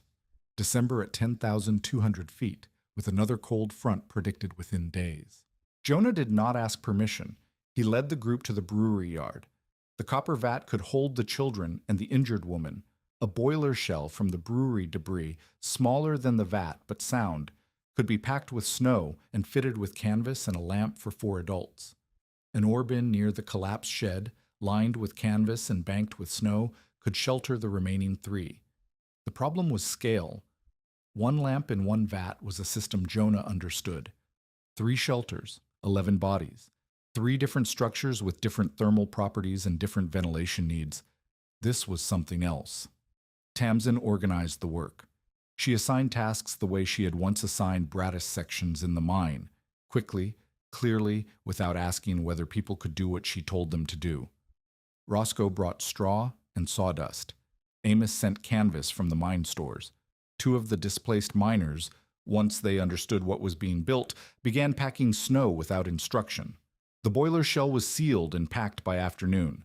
The ore bin took longer because its corners leaked air, and Tamsin had to stitch canvas patches at angles that fought the thread. Jonah moved between the 3 shelters, checking lamp placement, vent positions, snow depth. By nightfall, 11 people were sheltered. The vat held 6. Jonah's family plus the injured woman and her 2 children. The boiler shell held 3 minors, the ore bin held 2 adults. The temperature dropped after midnight. Jonah checked each shelter. The vat held steady, the system he knew performing as designed. The boiler shell was colder, 51 degrees at the sleeping level, because the iron conducted heat less efficiently than copper and the snowpack was thinner. But 51 was survivable. The ore bin was the coldest at 44, but the 2 adults inside had blankets and body heat and a lamp, and 44 degrees was warmer than the boarding house ruin where they had started the night. No one died. No one lost fingers or toes. The woman with the broken wrist slept with her arm elevated on a straw bolster and said in the morning that she had slept warmer than any night she could remember in the boarding house. Tamsin did not sleep that night. She moved between the 3 shelters, checking vents, adjusting slits, monitoring flame color. At one point, Jonah found her standing between the boiler shell and the ore bin, coatless, with her shawl wrapped around the smallest child from the boarding house. "Where's your coat?" he asked. "On Kessler." Her arm needed wrapping, and the coat was the only thing wide enough. "You cannot stand outside without a coat." "I have stood outside without worse." She coughed. The cough was short and dry, and she turned away from it as though it were a private matter. "Tamsin, check the ore bin vent. The upper slit is drifting shut." He checked the vent. When he came back, she was inside the vat, sitting beside Bennett, and she did not cough again that night, but the cough returned the next morning, and the morning after that. If this story reminds you why preparation matters, share it with someone who needs to hear it before winter teaches the lesson the hard way. Tamsin's illness moved the way illness moves at altitude in winter, slowly at first, then all at once. The cough became wet. The wet became deep. The deep became a sound that Jonah recognized from Milwaukee, from the weeks before his wife died, and the recognition sat in his chest like a stone. Pneumonia. The boarding house rescue had cost Tamsin her coat, her shawl, her sleep, and whatever reserve her body had left against the cold. She had given everything to keep 11 strangers alive, and her body had sent the bill. She refused to stop working. On the 14th of December, she stitched a canvas repair on the ore bin while coughing so hard she had to brace herself against the snowpack between spasms. On the 15th, she taught Alma how to read the boiler shell's vent by sound. The iron hummed differently than copper under wind, and the pitch told you whether the slit needed opening or closing. On the 16th, she could not stand. Jonah carried her into the vat. He placed her on the sleeping shelf in the warmest position, the upper curve, directly above the lamp, where the copper concentrated the most heat. He covered her with every piece of cloth in the shelter. Alma kept the vent adjusted. Ruth warmed water in the tin cup. Bennett, who had recovered enough to sit up and cough infrequently, sat beside Tamsin and held her hand without being asked. Tamsin looked at the copper wall above her. The lamplight moved across the riveted surface in slow, warm waves. "Your seams are holding," she said to Alma. "You taught me." "I taught you the stitch. You learned the tension. That is the harder part." She turned to Jonah. Her breathing was shallow and rapid, and between breaths, the words came in fragments that she assembled with the same precision she used for canvas. "You were right about the copper," she said. "I was right about the seams. Remember both." She slept. Her breathing worsened through the night. At dawn on the 17th of December, the breathing stopped, and the silence that followed was the same silence that Jonah had heard after the storm passed, enormous, final, and full of the sound of something that would not return. Alma set down the awl.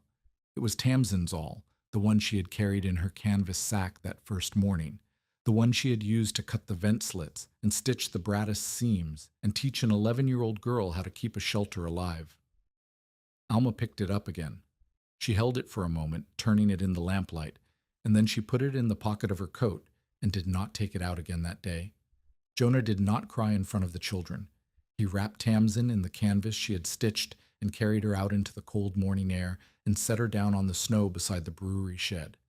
The sun was up. The copper vat steamed faintly where warmth leaked through the canvas mouth. The three shelters, vat, boiler, ore bin, sat in the yard like three snow-covered mounds, breathing thin smoke from their vents, keeping people alive with the lessons of a woman who was no longer alive to teach them. He stood in the yard for a long time. He did not speak. There was nothing to say that the copper and the snow and the seams did not already say, that survival is a collaboration between materials and people, and when one of the people is gone, the materials hold the shape of what they knew. Amos Wakely came for the body. He brought a sled and two miners, and the quiet efficiency of a man who has collected the dead many times. He told Jonah that the mine would pay for the burial because Tamsin had laundered for the dry room, and the miners considered her one of their own. Jonah thanked him.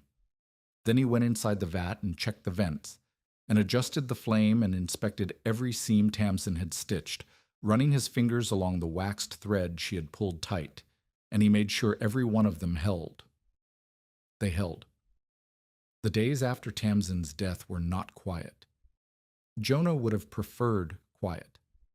Quiet would have meant time to grieve in the manner that grief requires, slowly, privately, in the spaces between work. But December at 10,200 feet does not offer spaces between work. December offers work, and the work does not pause because someone has died. The 11 displaced boarding house tenants still occupied 3 shelters in the brewery yard.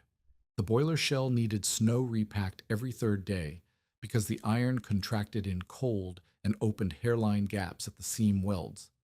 The ore bin's canvas lining had begun to stiffen with frost buildup on the inner face, reducing the air pocket between fabric and metal. The vat itself was sound.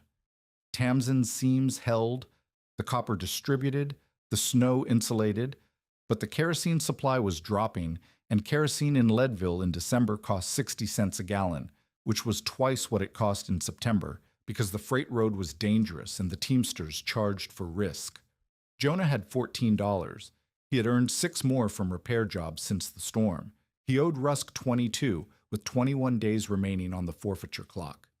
He needed kerosene, flour, salt pork, wax thread, and canvas. The math had not improved. The math at altitude in winter rarely improves. But Jonah was no longer alone in the math. Roscoe Banning brought kerosene from his stable supply, 1.5 gallons, donated without discussion and without the expectation of repayment. Amos sent flour through the mine provisioner, charged against Jonah's future labor. Tolliver, the miner who had asked about snowbanking ore office walls, brought a coil of wire and 2 pounds of nails, and said only that a man who teaches freely should not have to buy hardware. These were not gifts. They were the currency of a community that had watched a man keep 11 people alive through a method that cost almost nothing and required only knowledge, labor, and snow. The currency was reciprocal. Jonah had given knowledge. The community returned materials. Neither side called it charity, because charity implies inequality, and what was happening in the brewery yard was not unequal. It was an exchange between people who understood that winter was the common enemy and the only defense was shared. By the 3rd week of December, Jonah's days followed a pattern that would have been unrecognizable to the man who had stood in the ash of his cabin 1 month earlier. He rose before dawn and checked the 3 shelters. Vat first, vents, flame, snowpack, drainage. Boiler shell second. The iron seams needed daily inspection because temperature cycling loosened them. Ore bin third, canvas condition, frost buildup, airflow. After the checks, he repaired. Some days it was a loosened rivet on the vat. Some days it was a vent slit on the boiler shell that had drifted shut under new snow. Some days it was a section of canvas that had stiffened past usefulness and needed replacing. He worked with his hands and with the tools Tamsin had left, the awl, the waxed thread, the knowledge of how to shingle a seam so the wind sealed it instead of splitting it. After repairs, he taught. The brewery yard had become an informal school. People came without appointment, miners before shift, wives after morning chores, freighters between loads. Jonah demonstrated. He showed the copper principle with the lamp and the scrap panel. He showed the snow layering with a shovel in a section of exposed wall. He showed the vent management with Tamsin's marks, which he had copied onto every canvas face in the yard. He taught the way Tamsin had taught him, through demonstration, not lecture. Show once, explain once, test once. If the student failed, show again without impatience. If the student succeeded, move to the next lesson without ceremony. Amos Wakely stood beside him during some of these sessions. Not as an instructor, Amos did not understand copper the way Jonah did, but as a validator. When a miner questioned whether snow could really insulate better than wood, Amos answered before Jonah had to. I inspected the shelter during the storm and after. The dry room with a full stove held 40 degrees. The vat with one lamp held 49.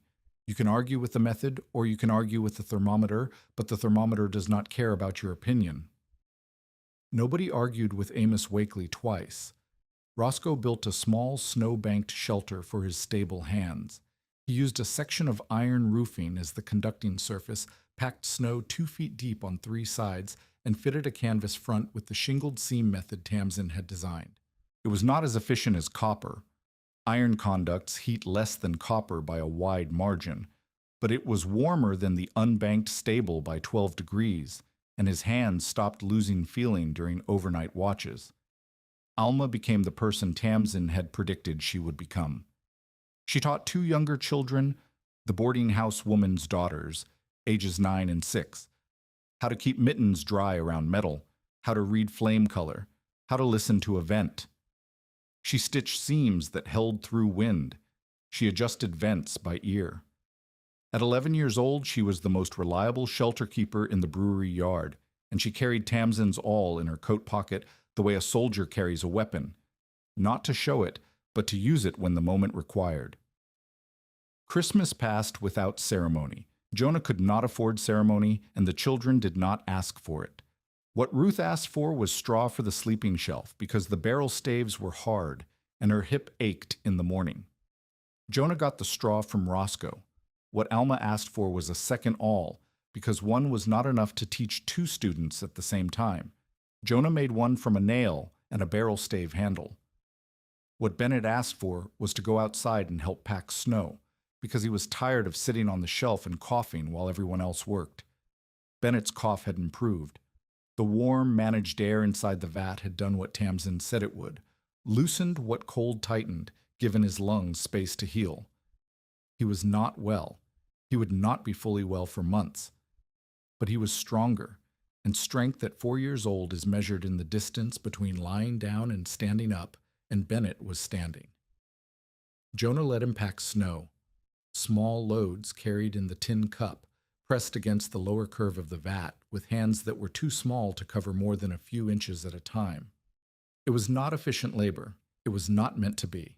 It was a boy learning what his father had learned from his father, that materials behave in specific ways, and understanding those ways is the difference between shelter and exposure. January brought the coldest stretch of the winter, 3 nights below zero. The mine thermometer recorded -14 on the worst morning. Stovepipes cracked across the district.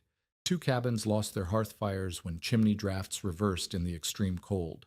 A miner's wife gave birth in a boarding house kitchen because the bedroom was too cold for an infant. The brewery yard shelters held. The vat maintained 52 degrees at the sleeping shelf on the -14 night. The boiler shell held 44. The ore bin, which had always been the weakest of the 3, held 39 draughts, cold but above freezing, and the 2 adults inside had learned to manage it. Jonah recorded rough comparisons in a notebook Tamsin had left in her canvas sack. He did not record them as a scientist would. He recorded them as a craftsman would. Observations about what worked, what did not, and what he would change if he built again. The vat used less than a quart of kerosene per night. A conventional shack stove burned through most of a wood box, roughly half a quart brasa, in the same cold. The difference was not small. It was the difference between a fuel supply that lasted weeks and one that lasted days. Snow depth over the copper mattered more than lamp height. He tested this by thinning the snowpack on one section and raising the lamp closer. The thinned section lost heat faster than the raised lamp could compensate. Depth was the variable that controlled everything. Exposed copper remained dangerous. Any section of the vat where snow had been scoured away became a heat drain within minutes. The lesson was absolute. The copper was an ally only when covered. Uncovered, it was the enemy Amos had always warned about. These observations were not science. They were the kind of knowledge that lives in a specific place, learned by a specific person, useful to anyone willing to listen. Jonah wrote them down because Tamsin was no longer alive to remember them, and knowledge that exists only in one person's memory is one death away from lost. Rusk's final move came in March. The debt had been settled, not paid, but settled. In January, Amos Wakely had brokered an arrangement. Jonah would perform repair work for the mine at a reduced rate, and the mine would pay Rusk directly, deducting from Jonah's note until the balance was cleared. Rusk had accepted because the alternative was dragging a forfeiture case before a county clerk, while 11 witnesses testified that Jonah Merritt had saved their lives using the very claim property Rusk wanted to seize. Public opinion had a weight that ledger entries did not, and Rusk could feel it pressing. But Rusk had not accepted gracefully. He had accepted with the compressed anger of a man who believes he is owed something that the world has conspired to withhold. And compressed anger, like compressed air in a mine shaft, eventually finds an opening. In early March, a late storm crossed the range. Not the worst storm of the winter that had been the November front, but a mean one, wet and heavy, with wind that drove snow sideways and temperatures that dropped fast after dark. Rusk traveled to the upper brewery district to inspect salvage he had cached in an assay shed above the old smelter road. Amos had warned against travel that day. Rusk did not take warnings from men he considered his social inferiors, and he considered most men his social inferiors. His sled overturned on the grade above the brewery. The mule bolted. Rusk crawled the remaining distance to the assay shed, a sheet metal structure with a plank door and a cast iron stove the size of a bread box. The stove was the kind Rusk sold from his scrapyard. Reliable, he called it. Adequate, he called it. The pipe was cracked. He lit it anyway because the alternative was no fire, and the temperature was dropping, and Fenton Rusk was not a man who sat in the dark. The draft reversed within 20 minutes. The crack in the pipe, which faced the windward wall, pulled smoke back into the shed instead of venting it.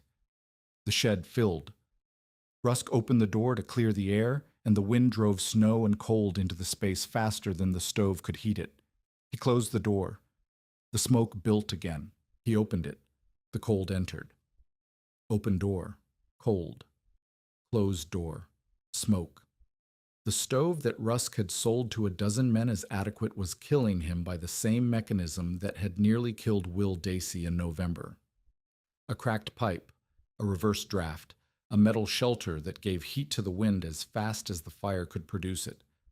By the time Jonah saw the low smoke blowing from the shed, Rusk had been cycling between smoke and cold for 3 hours.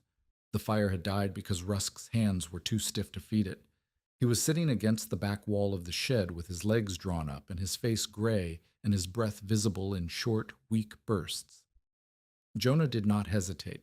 He did not consider the debt or the threats or the ledger or the months of hostility. He pulled Rusk out of the shed, loaded him onto his own hand sled, and dragged him to the brewery yard. He put Rusk in the vat. Rusk woke under the copper curve. The lamplight was warm on his face. The sleeping shelf was solid beneath him. The air was clean. The vents were adjusted. The flame was yellow. The draft was balanced. He could hear children outside. Not his children. Jonah's children. They were packing snow around the vent tunnel, maintaining the windbreak that kept the upper slit drawing properly. Rusk looked at the copper wall above him. He looked at the rivet seams, the patina, the green-black surface that reflected lamplight in soft curves. He looked at the canvas mouth, shingled and weighted. He looked at the thermometer hanging from the wire hook. 56 degrees. Outside, the storm continued. Inside, the copper held. Jonah was sitting near the crawl flap, checking the low slit position. He did not look at Rusk. He adjusted the slit, watched the flame, and waited. "I called it a coffin," Rusk said. His voice was hoarse. His hands were wrapped in cloth.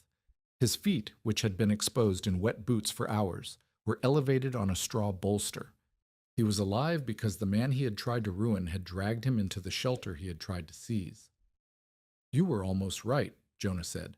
"We had to learn how not to make it one." Rusk said nothing for a long time. The lamp burned, the copper carried, the snow held. Outside, the wind moved over the mound without finding a way in, and inside, a man who had built his life on leverage and forfeiture lay under the curve of a discarded brewery vat and listened to children pack snow over his head, and understood, perhaps for the first time, that the thing he had dismissed as worthless was the only thing keeping him alive. He signed Jonah's note paid the following week. He did not do it out of sudden goodness. Fenton Rusk did not possess sudden goodness. He did it because the town now knew what had happened, that Rusk had nearly died in a metal shed with a cracked stove while Jonah Merritt's copper vat held steady, and the story had spread with the specific velocity that embarrassing stories carry in small towns. His authority in the lower camp, which had always rested on the perception that he understood survival better than the men who owed him money, had collapsed. The note was not forgiveness. It was surrender. Jonah accepted it without comment. He folded the signed paper and put it in the canvas sack that had been Tamsin's, beside the awl and the waxed thread and the notebook of observations. Things that mattered, stored together. Mara Ellery arrived in Leadville in February, though Jonah did not meet her until March. She was 33, a widow, a school teacher from Pueblo whose husband had died of typhoid 2 years earlier.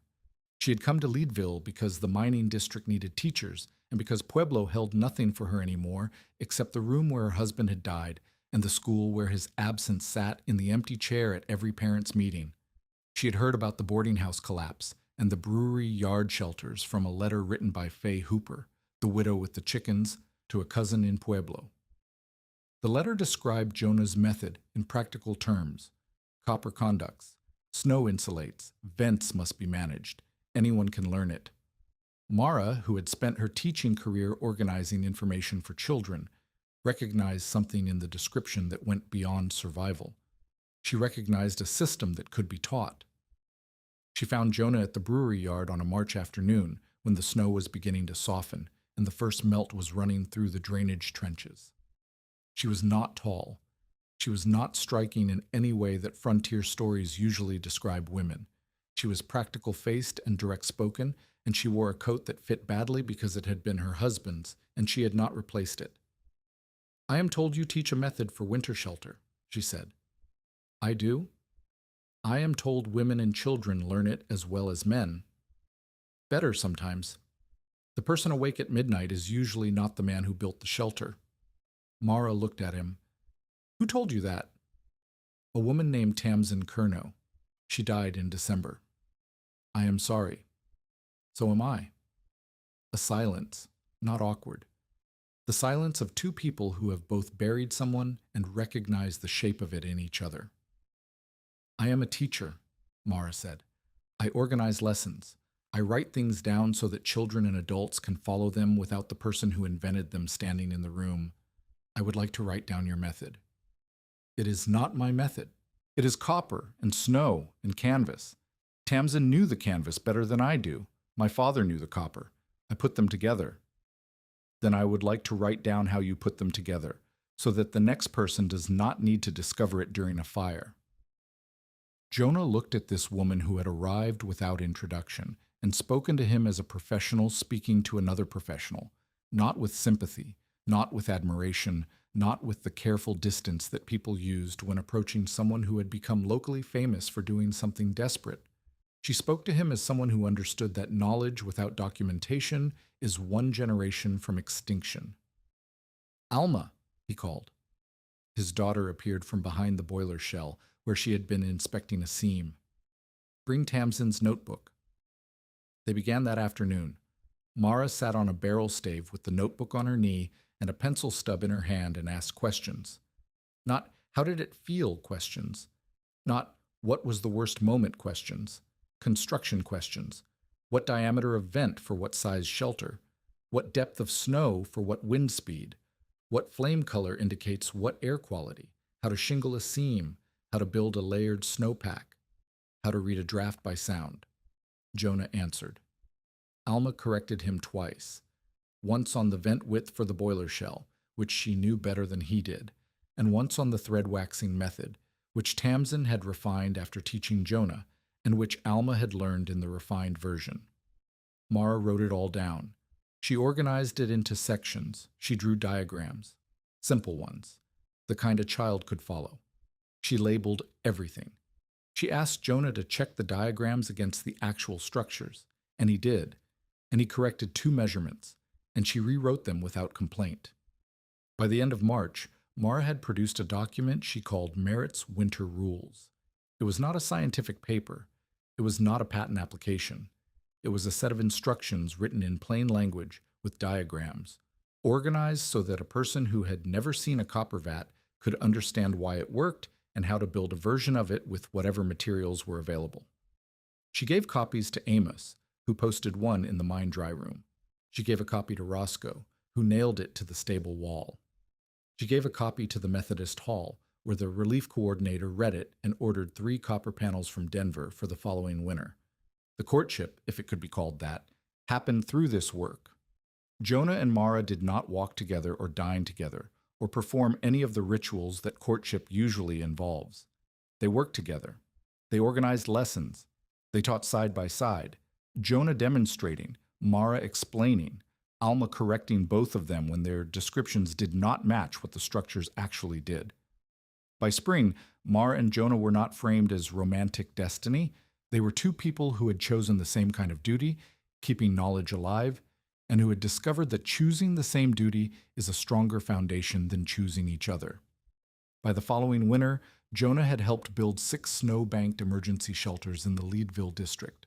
2 were boiler shells from mining equipment, packed and vented, and fitted with Tamsin's canvas method. One was a root cellar behind the mercantile, deepened and copper-lined with panels Fay Hooper sourced from Rusk's yard at cost. Rusk no longer charged markup to anyone Jonah sent. One was an ore bin at the upper shaft, banked and insulated for the night crew. One was Roscoe's freight wagon, fitted with removable copper panels and a collapsible snow frame for overnight stops on the road. And the original copper vat, maintained, improved, and still warm. Amos carried Jonah's vent rules into the mine rescue protocol. If a shaft house lost its stove during a storm, the rescue team now packed snow against the walls and managed airflow through measured vents instead of trying to restart the fire in wind. 2 miners survived a January shaft house fire using this method while waiting for rescue. Roscoe used snow banking for his freight stops between Leadville and Buena Vista. He taught 2 other freighters. By the end of the second winter, 4 freight operations on the upper road used some version of the method. Alma became the best seam stitcher in the district. This was not a title anyone gave her. It was a fact that Tamsin's awl, in Alma's hands, produced seams that held through storms, through temperature cycling, through the constant expansion and contraction of canvas, in a climate that froze and thawed and froze again. She was 12. She taught adults. She did not find this unusual because Tamsin had taught adults, and Alma had learned from Tamsin, and the knowledge did not care about the age of the hands that carried it. Jonah kept the claim long enough to sell it fairly. The access road that Rusk had coveted became valuable when a new timber hauler offered a legitimate lease, and Jonah sold the claim for $65, enough to pay the remaining repair debts, buy Alma proper boots, replace Ruth's coat, and put 3 months of flour in storage. He did not become rich. The claim money gave his children time, and time was the only wealth that mattered at 10,000 feet. He married Mara in the spring of 1883, 3 years after the fire. The ceremony was at the Methodist Hall, witnessed by Amos, Roscoe, Fay Hooper, and 14 miners who had learned the method. Alma stood beside Mara and held Tamsin's awl in her pocket and did not explain why to anyone who asked. The family moved closer to town. Not into town. Jonah did not trust walls he had not checked, but close enough for Mara to walk to the school and for the children to attend. Bennett survived childhood with weak lungs, but grew into a careful carpenter who measured twice and cut once, and who, when he built shelves, always tested the joints by pressing his palm against the wood the way his father pressed his palm against copper. Mara kept the written winter rules folded inside a school primer. She updated them each year. New observations from new winters, corrections from builders who had tried the method and found variations. The document grew. It was never published. It was copied by hand, passed between families, and carried in coat pockets and supply wagons and mine satchels by people who understood that the best survival manual is the one written by someone who survived. By the winter of 1882, more than 30 people in the Leadville district knew Jonah Merritt's rule. Metal carries, snow holds, air must be measured. The method did not become a formal invention. No patent was filed. No newspaper made him famous. It spread the way frontier survival knowledge always spread, from a father to a neighbor, from a widow to a child, from one bad night to the next. Amos Wakely, who had once told Jonah to walk his children to town or bury them by Wednesday, chalked vent marks on the mine dry room wall before the first December storm. He did not attribute the marks. He did not need to. Jonah lived out his later years in Lake County, repairing stoves, seams, lanterns, and roofs. He never became rich. He never became famous beyond the district. He was the man you called when the heat failed, and he came, and he fixed it, and he did not charge more than the materials cost because Tamsin had taught him that knowledge kept private becomes a grave marker. Tamsin's awl remained in Alma's sewing box for 40 years. The handle darkened with use. The point never dulled. Late November, 1880. A stovepipe separates in the wind. A cabin burns. A man stands in the ash with 3 children and $9 and a lame mule and a relief rider who will not dismount. Merritt's gone and buried his children in a beer kettle, they said in the camp. And the beer kettle held. Copper walls green with patina. Snow packed 3 feet deep. A lamp burning steady in the dark. Frost silvering the canvas edge. Children breathing in their sleep while the wind moved over the mound without finding a way in. The mountain did not spare them. Jonah Merritt simply learned where to make the mountain stand guard.